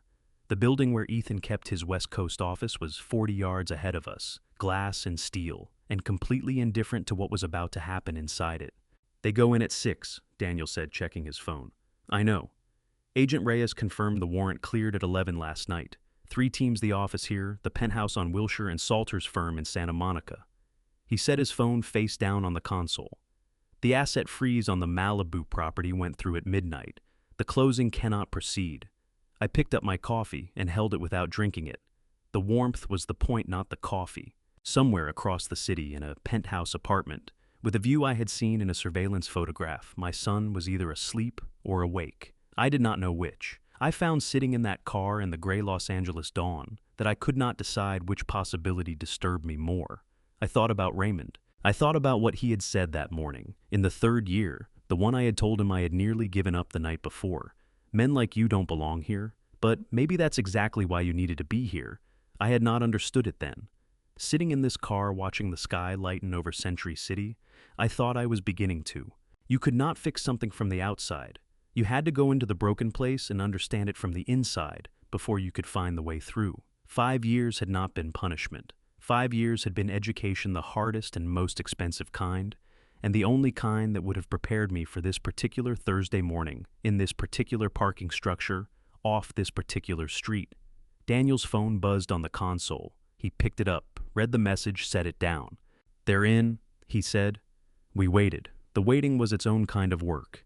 Daniel answered emails on his phone with the focused efficiency of a man who processed anxiety through productivity. I watched the building and thought about nothing and everything simultaneously. The way the mind operates when it has been given too much material and not enough direction. 40 minutes later, Daniel's phone rang. He answered, listened for 90 seconds, and hung up. His expression had shifted into something careful and considered. They found what we expected, he said. Financial records, transaction documentation, several hard drives that the forensic team will need time to process. The Cayman Trust documentation was in a physical safe in the office, which is going to be very useful. He paused. There's something else. Tell me. In Ethan's desk, top drawer. Daniel picked up his phone and read from it. A sealed envelope, handwritten, never sent. He looked at me. Your name is on the front of it. My chest tightened so suddenly that I put one hand flat on the dashboard to steady myself. Read it to me, I said. Daniel looked at his phone for a moment. His jaw moved slightly the way it did when he was preparing to say something that required care. Then he read. The letter was not long. Ethan's handwriting, which I recognized from birthday cards and college application essays, and the note he had left on my desk the day I retired, was uneven in a way that suggested it had been written quickly or under pressure or both. It said, Dad, I don't know if you'll ever read this. I don't know if I'll ever send it. What I know is that it went further than I meant it to. I told myself it was temporary. I told myself I would fix it before it became something that couldn't be fixed. I was wrong about that. I was wrong about a lot of things, and I think I knew that earlier than I admitted it to myself. I'm sorry, doesn't cover it, I know that. But I am. Daniel stopped reading. The silence that followed was not empty.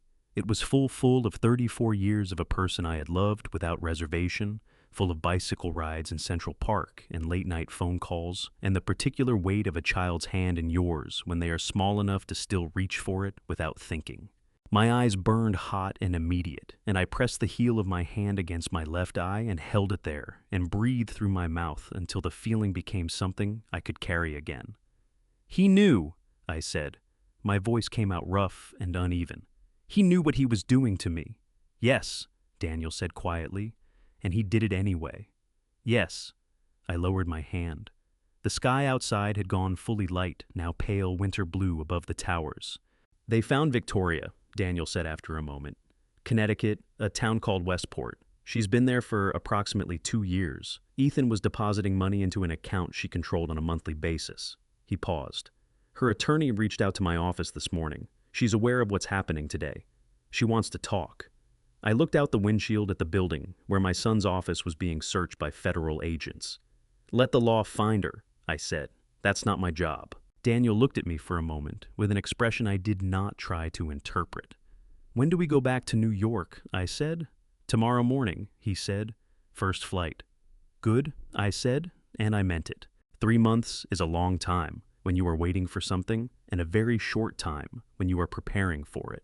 We filed the Quorum Nobis petition on the 18th of December, 4 days after we returned from Los Angeles. Daniel submitted it to the clerk's office of the Southern District of New York Federal Courthouse on Foley Square on a Wednesday afternoon in person, carrying a box of supporting documentation that weighed 11 pounds. I know because he weighed it on his bathroom scale that morning and told me about it with the dry satisfaction of a man who measured his victories in increments. The court scheduled the hearing for the 3rd week of March. Those 3 months were not idle. Daniel coordinated with the U.S. Attorney's Office, which had formally joined the petition as a co-movant after Agent Reyes's investigation, produced enough independent corroboration to make the government's continued defense of my original conviction untenable. Thomas prepared a supplemental financial analysis incorporating the hard drives seized from Ethan's Century City office.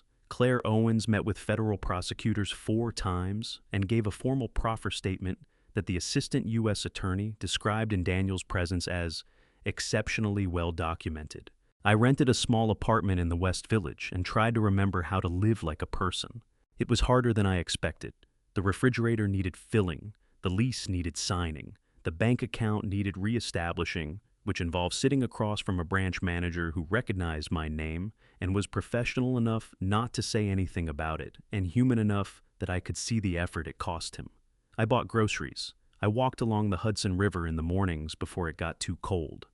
I called Daniel every day not because there was always something to report, but because the sound of another person's voice at a predictable time had become, after more than 5 years at Otisville, something I did not want to go without. The morning of the hearing arrived the way March mornings in New York always do, gray cold with a wind off the river that made you feel like the city was testing your commitment to being outside. The courthouse on Foley Square was a building I had been inside once before, 6 years ago, in circumstances I did not need to revisit in detail. Walking through its doors again in a dark blue suit Daniel had insisted on and shoes I had polished the night before with the focused attention of a man who needed something to do with his hands, felt like walking into a place where the air itself remembered things. Daniel fell into step beside me at the entrance. "How are you feeling?" he asked. "Like I've been waiting for this for 6 years," I said. "Good," he said. "Hold on to that." The courtroom was fuller than I had anticipated. Several rows of gallery seats were occupied former colleagues I recognized, including Marcus Teal and Janet Rourke, who had driven down from Midtown that morning without being asked, neighbors from the Westchester house, 2 journalists with press credentials, and a number of people I did not know who had apparently followed the case through the news coverage that had begun appearing after the FBI's actions in Los Angeles became a matter of public record.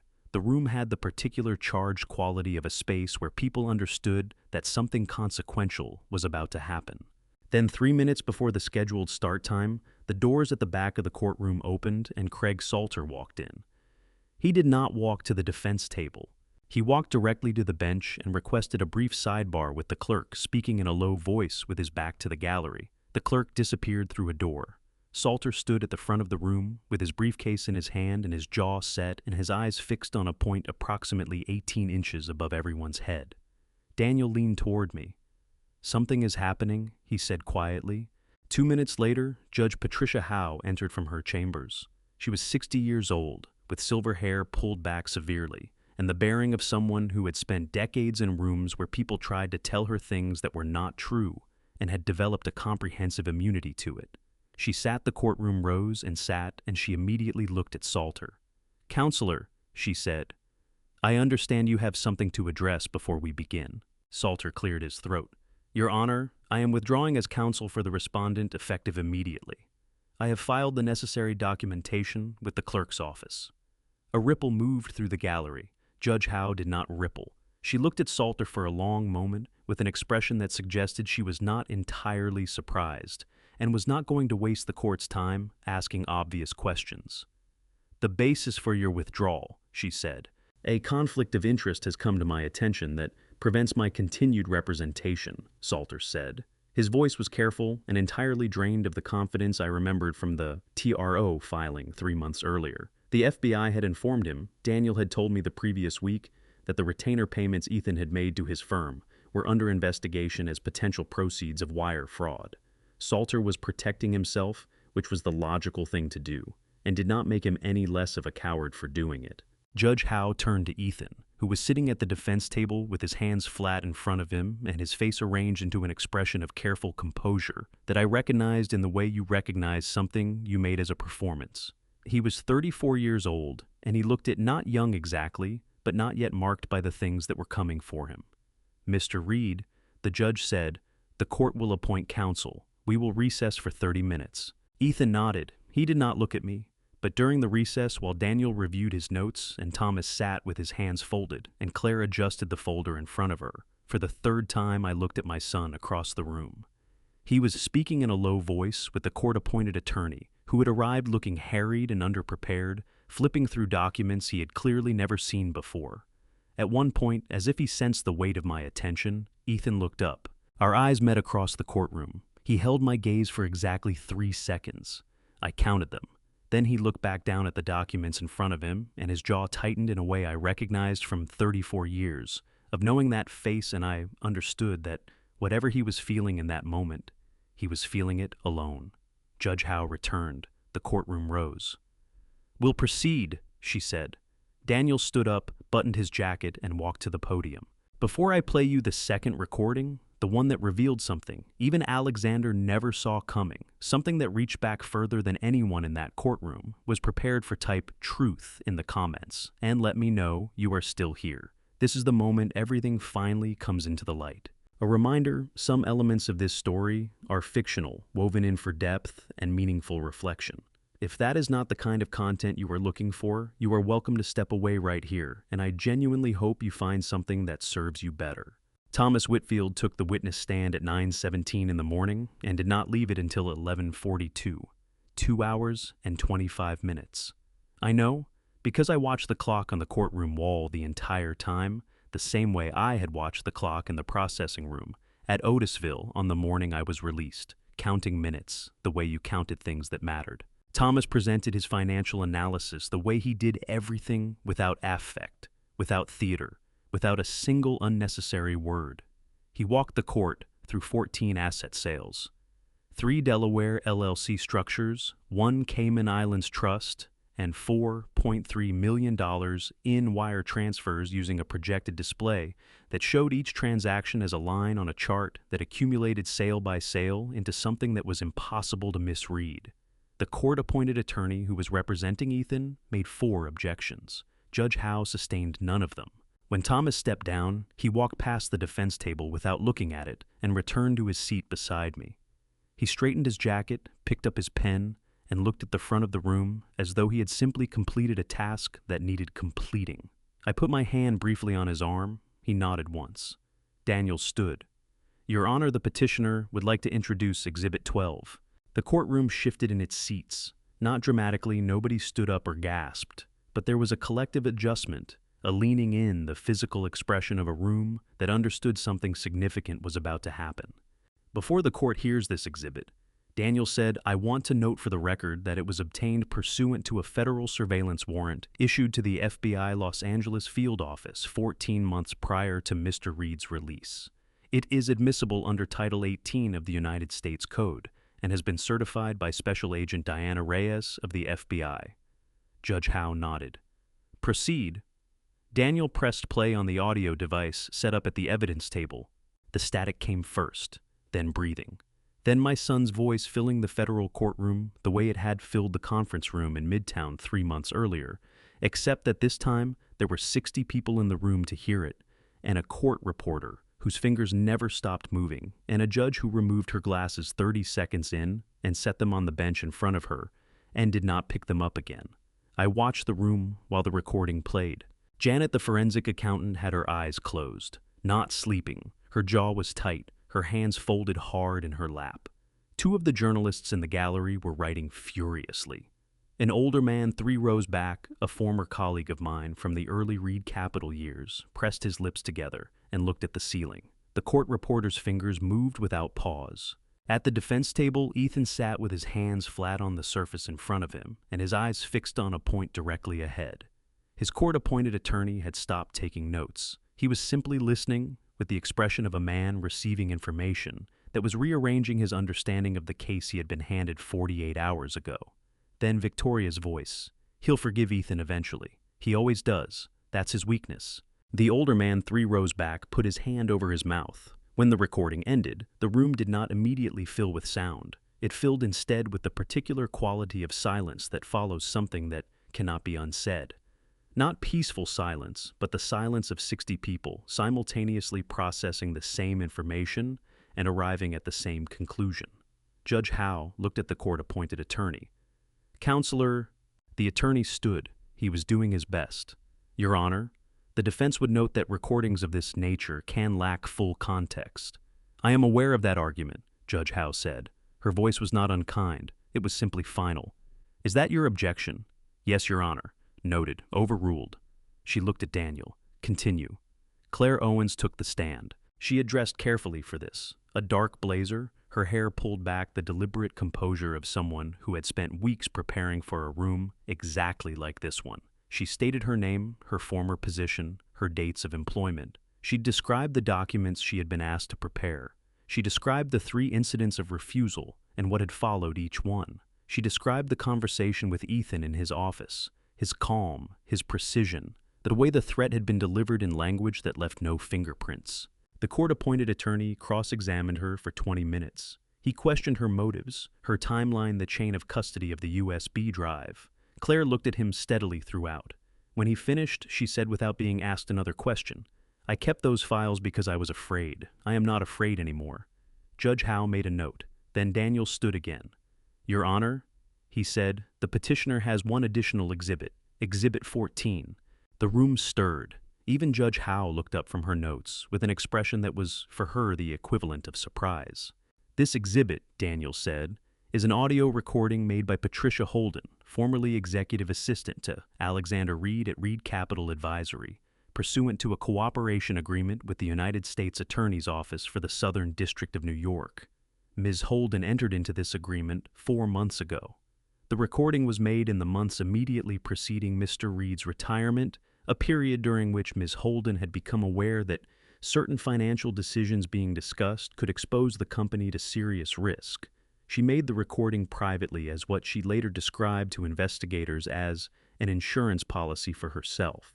She retained it through the years that followed, including the period during which she received payments from entities connected to Ethan Reed. When she entered into her cooperation agreement, she surrendered it to federal prosecutors. The recording documents a conversation between Ms. Holden and Ethan Reed that took place prior to Mr. Reed's retirement. Prior to my retirement. The phrase landed in the room with a weight that I felt in my chest. Prior to my retirement meant before I had signed anything, before the documents, before my arrest, before any of it. It meant that what was about to be played had taken place when I was still going to work every morning in the building on 54th Street, still believing that what I had built was in trustworthy hands, still entirely unaware that in a room somewhere in that same building, my son and my executive assistant were having a conversation about what came next. Daniel pressed play. Ethan's voice came through the speakers again, younger sounding than in the first recording lighter, without the hard certainty it had acquired over the following years. He was explaining something, the structure of it, the timing, the sequence of steps. Patricia's voice asked clarifying questions. Ethan answered them with the patience of someone who had thought through every detail and found it satisfying. He used the word eventually 4 times. He used the word clean 3 times. He never once used my name. He referred to me only as the transition. By the time the recording ended, Ethan's court-appointed attorney had set his pen down on the table and was looking at his client with an expression that I recognized as a lawyer recalibrating everything he had believed about a case. Ethan himself had not moved. His hands were still flat on the table, but something had changed in the set of his shoulders, a barely perceptible drop. The kind of change that happens when a person understands that the thing they have been holding up has become too heavy.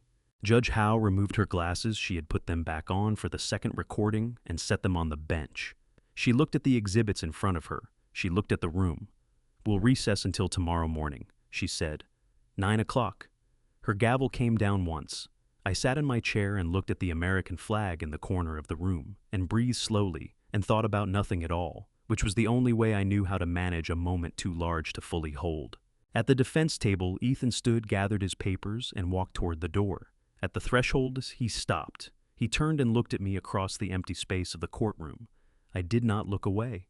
He held my gaze for longer this time than he had the day before. 5 seconds.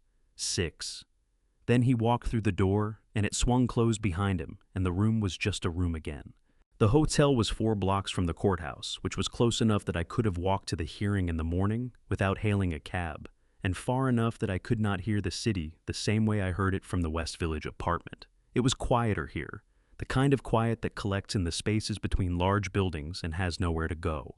My room was on the 7th floor. I had asked for something that faced away from the street, and they had given me a window that looked out on a narrow air shaft between buildings' brick walls, a metal fire escape, a square of sky the color of old pewter. It was not a view. It was exactly what I needed. I sat at the small desk and did not turn on the television. I had spent the hours after the hearing doing the things that needed doing, eating something I did not taste at a restaurant near the hotel, reviewing Daniel's notes on tomorrow's likely sequence of events, calling Thomas to confirm the supplemental documents were in order. These were the tasks of a man managing a situation, which was the only mode I had reliably available to me, in moments when the other modes, grief, anger, simple human feeling, threatened to become unmanageable.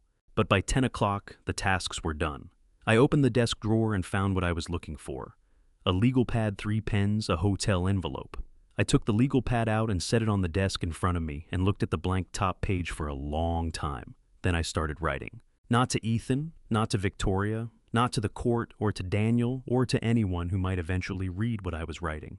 I wrote to the man I had been 6 years ago on an October evening in Westchester, sitting across a desk from his wife while she slid a folder toward him and uncapped a pen and arranged her face into an expression of familiar, trustworthy concern. I wrote, "You are about to make a mistake. Not because you were careless or foolish, but because you have spent 30 years building something, and the people you built it for have become, without your noticing, something other than what you believe them to be. You are going to pick up that pen. You are going to sign your name 7 times. and the life you know is going to become something you do not recognize for a very long time. I want you to know that you survive it. Not intact, not without cost. The cost is going to be more than you can currently imagine, and there are going to be nights more than a few when you are not certain that surviving it was the right outcome. But you do survive it, and what is on the other side of it is something I am still in the process of understanding. I stopped writing and looked at what I had put on the page. The handwriting was steadier than I expected. My hands had learned a great deal in 5 years. I kept going. I wrote about Raymond. I wrote about the morning in the 3rd year when I had told him I had nearly given up, and what he had said, and how I had not understood it then, and was only beginning to understand it now. I wrote about the specific quality of light in FCI Otisville on winter mornings, pale and institutional, and arriving at an angle through the legal pad-sized window that somehow, on some mornings, was almost beautiful. I wrote about the particular education of losing everything that was not essential and discovering that what remained was still somehow enough. I was finishing the last page when my phone vibrated on the desk beside me. A text message, unknown number. The area code was a New York City exchange. The message said, "Walk away tomorrow. There is still time to stop this before it goes further. Please." I read it twice. I set the phone face down on the desk. I did not feel anger reading those words. I did not feel contempt. What I felt was something closer to sadness, the particular sadness of recognizing that the person who had sent that message had so thoroughly misunderstood what the past 6 years had been about that they believed tomorrow was still about winning or losing something. It was not about winning. It had not been about winning for a very long time. I picked up my pen and kept writing. I wrote about what I had learned about trust, not the collapse of it, which was the part of the story everyone else would focus on, but the reconstruction of it. How trust rebuilt on accurate information rather than hope was a different and sturdier thing. How Daniel's brand of trust, patient, strategic, willing to carry something for 5 years without being asked was the kind I had not known how to value when I had it, because I had never had to go without it. I wrote about my hands. I wrote, "Your hands are going to learn things your mind already knows, but has not yet integrated. They are going to learn how to stay steady in rooms where everything is falling apart. They are going to learn the difference between holding on and holding up. By the time you need them most, they will know what to do." I folded the pages and put them in the hotel envelope and sealed it and set it in the desk drawer. I would not read it again. Writing it had been the point. I opened the desk drawer and found the Gideon's Bible that hotels still kept in them, apparently on the theory that some guest at some hour would need exactly that. I did not open it. I set it on the desk in front of me and rested both hands flat on its cover and breathed slowly and felt the specific quality of stillness that comes not from the absence of fear, but from having decided completely and without reservation that you are going to walk through whatever is on the other side of tomorrow, regardless of what it turns out to be. The knock on the door came at 11:40. I opened it. Daniel stood in the hallway in his overcoat, his hair slightly disarranged by the wind, holding 2 paper cups of coffee from a place that must have still been open somewhere nearby. He looked at me with the expression of a man who had been where I was standing and understood what it cost. "I thought you might not want to be alone tonight," he said. My throat tightened in a way that I was no longer embarrassed by. "Come in," I said. He handed me one of the cups and walked past me into the room, and I closed the door, and we sat in the 2 chairs near the window that looked out on the brick air shaft and the square of pewter sky, and we drank our coffee, and we talked about things that had nothing to do with tomorrow. His father's old house in Trenton, a case he had worked in his first year of practice that had taught him something he still thought about the particular stubbornness of a city that kept going regardless of what happened inside its buildings. We talked until well past midnight. It was, I thought, exactly the right way to spend the last hours before the rest of my life began. And I was in the courtroom at 8:43. Daniel had suggested 9 o'clock, which was when the hearing was scheduled, but I had needed to be there early, not to review anything, not to prepare, but simply to sit in the room before it filled up and let it be a room for a few minutes before it became the place where the next thing happened. I sat in my chair at the petitioner's table and looked at the American flag in the corner and the empty bench where Judge Howe would sit, and the gallery seats that were already beginning to fill behind me. And I breathed the way Raymond had taught me to breathe in the mornings at Otisville, slowly from the bottom of the lungs, the way you breathed when you needed to make room for something large. By 8:55, every seat in the gallery was taken. Daniel arrived at 8:58, set his briefcase on the table, and looked at me. I looked back at him. Neither of us said anything, because there was nothing left to say that had not already been said, and we both knew it. Thomas sat to my right, his pen aligned precisely with the edge of his legal pad. Claire sat one seat further down, her hands folded on the table in front of her, her eyes on the bench. She had worn the same dark blazer as the day before, which I found for reasons I could not have explained, quietly reassuring. At 9 o'clock exactly, the bailiff called the room to order. Judge Patricia Howe entered from her chambers. The room rose. She sat, we sat, and she opened the folder in front of her and began to read. She read for 4 minutes and 37 seconds by the courtroom clock. I know because I watched the clock the entire time, the same way I had watched every clock in every room where something important was happening over the past 6 years. Because when you have lived through a period in which time was both your enemy and your only asset, you developed a relationship with clocks that other people did not entirely understand. She read without expression, without pause, without any of the theatrical qualities that people who had seen too many courtroom dramas expected from moments like this one. Then she looked up. The court has reviewed the petition, the supporting documentation, the government's co-motion, and the evidence presented over the course of these proceedings. She said, her voice was level and unhurried. The court finds that the original conviction of Alexander Reed was obtained through the deliberate fabrication of documentary evidence, the procurement of perjured testimony, and the systematic obstruction of the petitioner's right to mount a meaningful defense. The room did not make a sound. The court further finds that these actions were undertaken with full knowledge and intent by parties acting in concert, and that the petitioner bore no culpable responsibility for the conduct that formed the basis of his conviction. I pressed both hands flat on the table. Accordingly, Judge Howe said, "This court hereby vacates the conviction of Alexander Reed in its entirety. The record shall reflect that Mr. Reed is an innocent man." Her gavel came down once. It was not a loud sound. Gavels never are. In reality, they make a small, wooden, definitive sound, the kind of sound that a carpenter might make, driving a single nail into a solid piece of wood. But in a room that had been holding its breath for 4 minutes and 37 seconds, it was the loudest thing I had ever heard. Daniel's hand came down on my shoulder hard and certain. Thomas made a sound beside me that I had never heard him make before, a single short exhale, the sound of a man releasing something he had been holding for a very long time. Claire pressed both hands over her mouth, and her eyes filled immediately and completely, and she did not try to stop it. I looked at the American flag in the corner. I looked at the ceiling. And then, for the first time in 6 years, not in the parking lot at Otisville when the gate opened, not on the highway when Daniel told me what was in the briefcase, not in the conference room when the recording played, not in the car outside Ethan's building, not in any of the 100 moments between then and now when I had felt things that were large and real and difficult, I exhaled completely.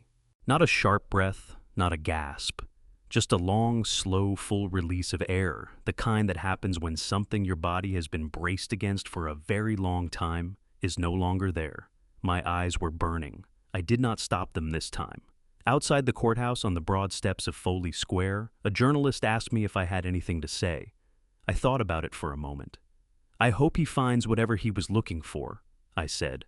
The journalist started to ask a follow-up question. I walked past her. Daniel fell into step beside me at the bottom of the steps. The March air was cold and clean, and the kind of sharp that made you feel like the world was paying attention.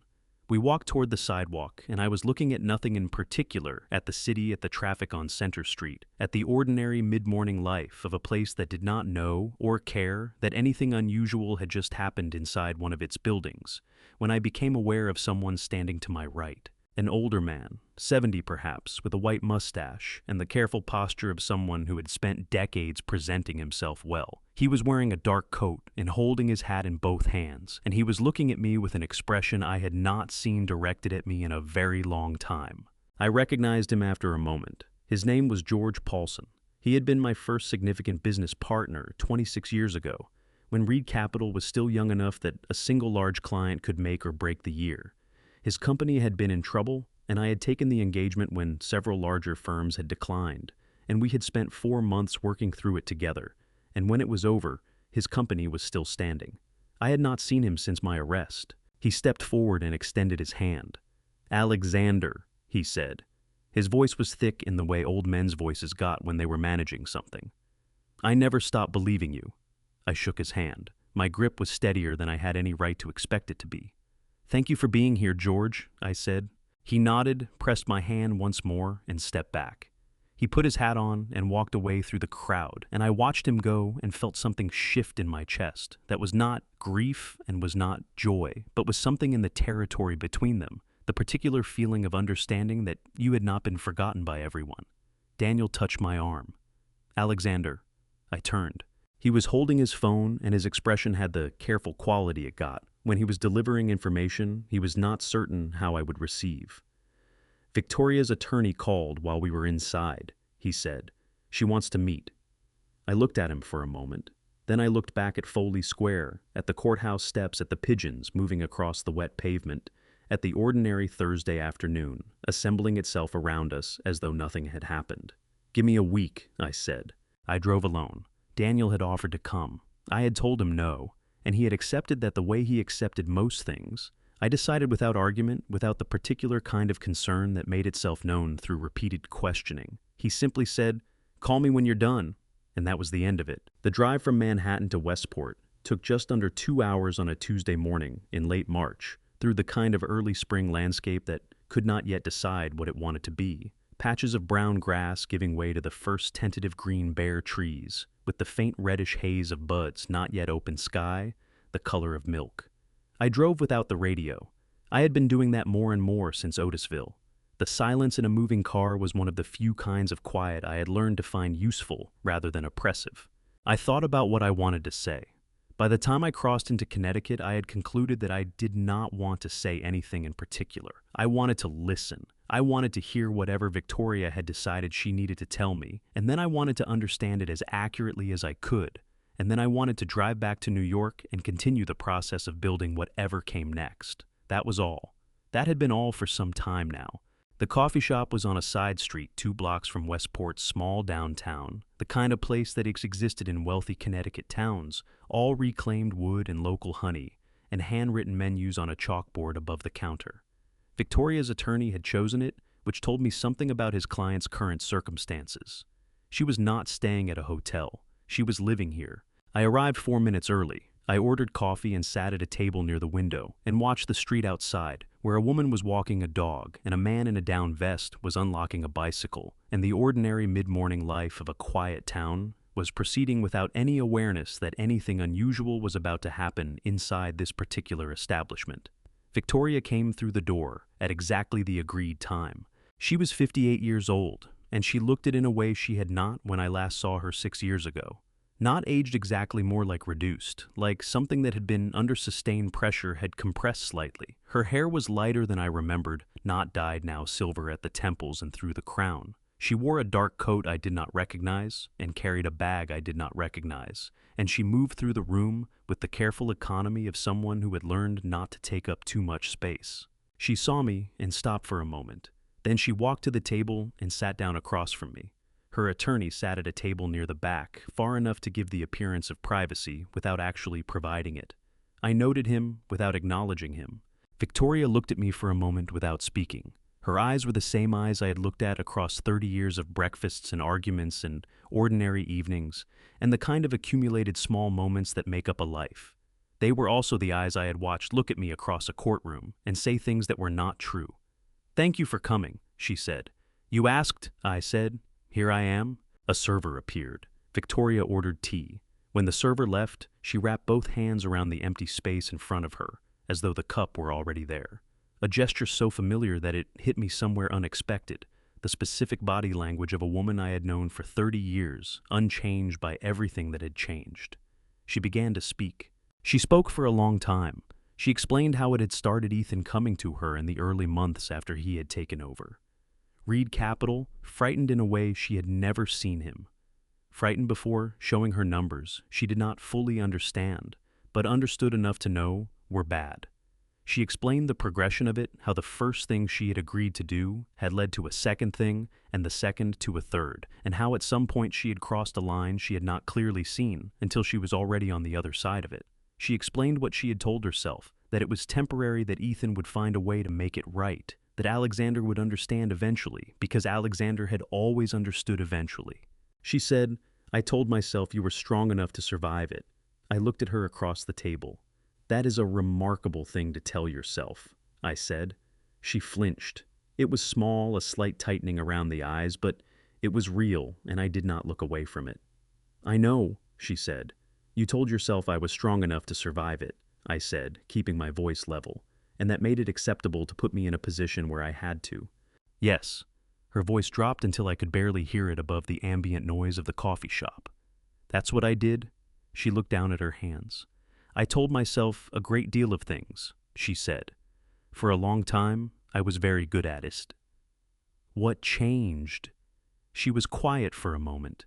Outside, the woman with the dog walked back in the other direction, the dog straining at the leash towards something in the gutter that demanded investigation. "The recording," Victoria said.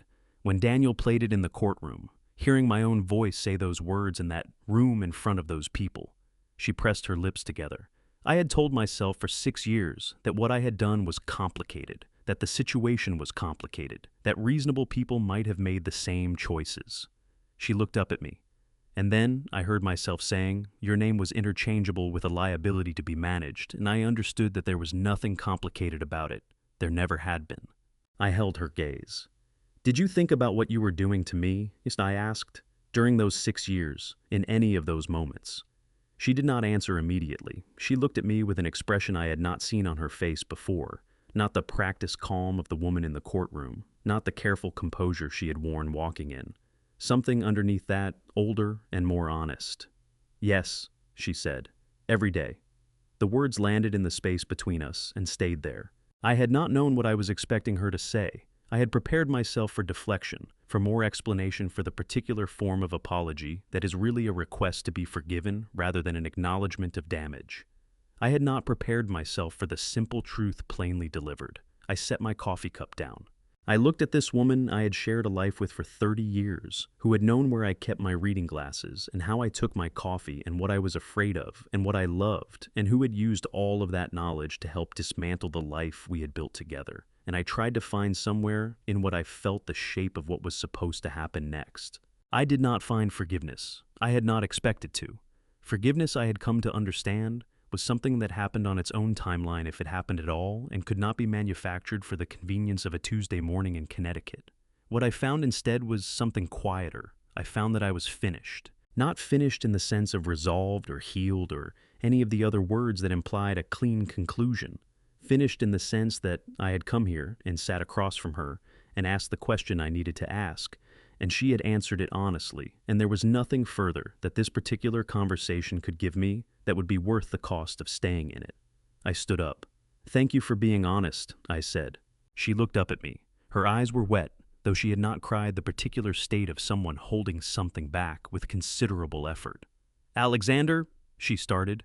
"Your attorney will handle everything else," I said. It was not unkind. It was simply accurate. "Take care of yourself, Victoria." I left a $20 bill on the table for the coffee and walked out of the shop into the cool Connecticut morning. Daniel picked up after half a ring, which for a man who had been waiting on my call was exactly what I expected. "How did it go?" he asked. I stood on the sidewalk outside the coffee shop and looked at the street and breathed the air that smelled like early spring and damp pavement, and the specific geography of a town that was not mine. "Like something I've been carrying for a long time, just got a little lighter," I said. "Is it over?" Daniel asked. I thought about it for a moment. Really thought about it. "Almost," I said. "There's one thing left." "What's left?" I started walking toward the car. "Something I've been putting off for 6 years," I said. And for the first time in a very long time, I was smiling when I said it. 6 months later, I was standing at a window on the 12th floor of a building on West 44th Street, looking at Manhattan the way you look at something you had to lose before you understood what it was worth. The office was small. 4 rooms, 12 employees, a name on the door that was not Reed Capital and was not meant to be. We called it Cornerstone Advisory, which Daniel had suggested and which I had agreed to, because it described exactly what we did. We went into small businesses that were struggling and helped them find the foundation they had been building on all along without charging them more than they could afford to pay. It was not glamorous work. It was the best work I had ever done. Daniel had the office next to mine. Thomas consulted 2 days a week, which was all he wanted and all we needed. Claire Owens was 3 floors below us at an independent auditing firm. that had hired her 8 months ago on the strength of a reference letter I had written that I meant every word of. I did not follow Ethan's trial. I knew it was preceding wire fraud, securities fraud, multiple counts, the kind of case that took years to fully resolve, because Daniel kept me informed in the minimal way I had asked him to. The details were not mine to carry. The law was carrying them. That was what the law was for. Victoria had entered a plea agreement in June, 3 years minimum security in exchange for full cooperation with the federal investigation into the network of shell companies that had extended beyond Ethan's operation into several other financial schemes the FBI had been building cases around for years. Her attorney had called Daniel to tell him. Daniel had told me. I had noted it and moved on the way you moved on from things that were complete. The September light came through the window at an angle that reminded me of something, though I could not immediately place what. Then I remembered the light in my old office on the 34th floor on a Tuesday afternoon in March 22 years ago, when I had handed Ethan a folder across my desk and believed I was doing the right thing. The light was the same.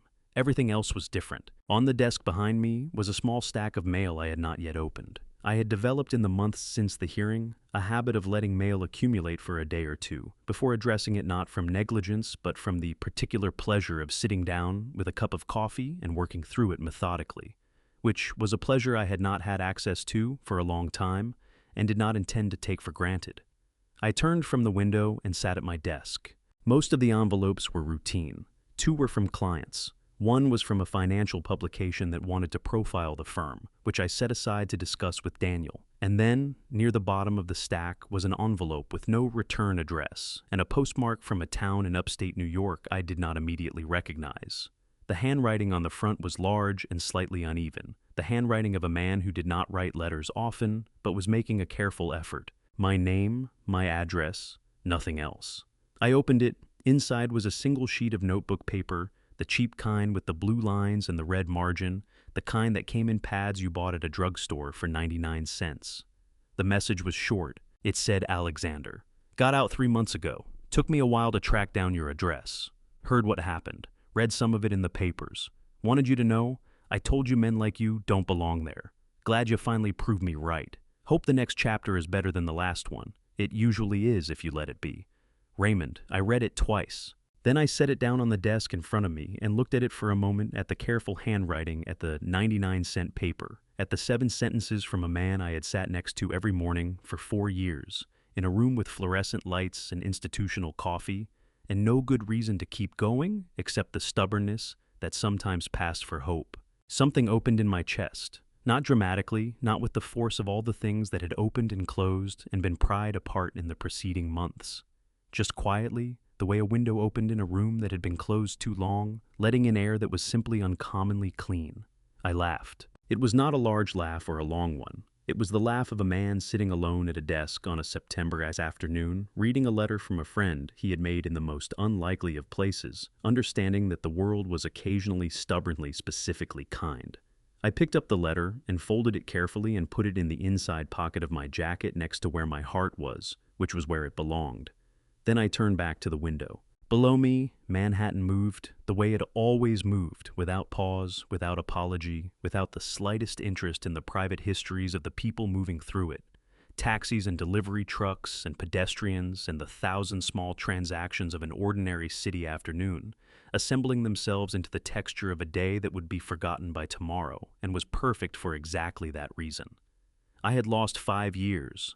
I had lost a company, a marriage, a home, and the particular innocence of a man who believed that the people he loved were capable of being exactly what they appeared to be. What I had found on the other side of all of that was something I did not have a single clean word for, something that was part clarity and part grief and part the specific satisfaction of a man who had been asked to carry more than was fair and had carried it anyway, and who understood now, standing at this window on this September afternoon, that the carrying had been the point. Not because suffering was valuable, but because what you discovered about yourself in the act of surviving it was something you could not have found any other way. The city moved below me. The light shifted. I put my hand on the glass. It was warm from the afternoon sun and solid and real. That was enough. People ask me what I learned from all of this. I learned that family betrayal does not always arrive loudly. Sometimes it sits across from you, at dinner, pours your coffee, and smiles. Do not be like me. Do not sign what you have not read. Do not confuse someone's daily presence with proven loyalty. I made those mistakes. I paid with 5 years I will never recover. But I also learned this, and I mean it completely: God does not waste suffering. Every morning I chose to stand up instead of stay down. Something in me was being rebuilt that could not have been built any other way. This family story is not really about money or courtrooms or verdicts. It is about what remains when everything else is stripped away. What remains, I found, is more than enough. We live in a world where family betrayal is more common than anyone admits, and where family story after family story goes untold because people are too ashamed or too afraid. I told mine. I hope it mattered. If this family story reached you, share it with someone who needs it. Leave a comment below. And if you haven't already, subscribe to this channel so you never miss another story like this one. Thank you for staying until the very end. Some stories ahead include fictional elements created purely for reflection and growth. If that is not for you, no judgment. Choose what serves you best.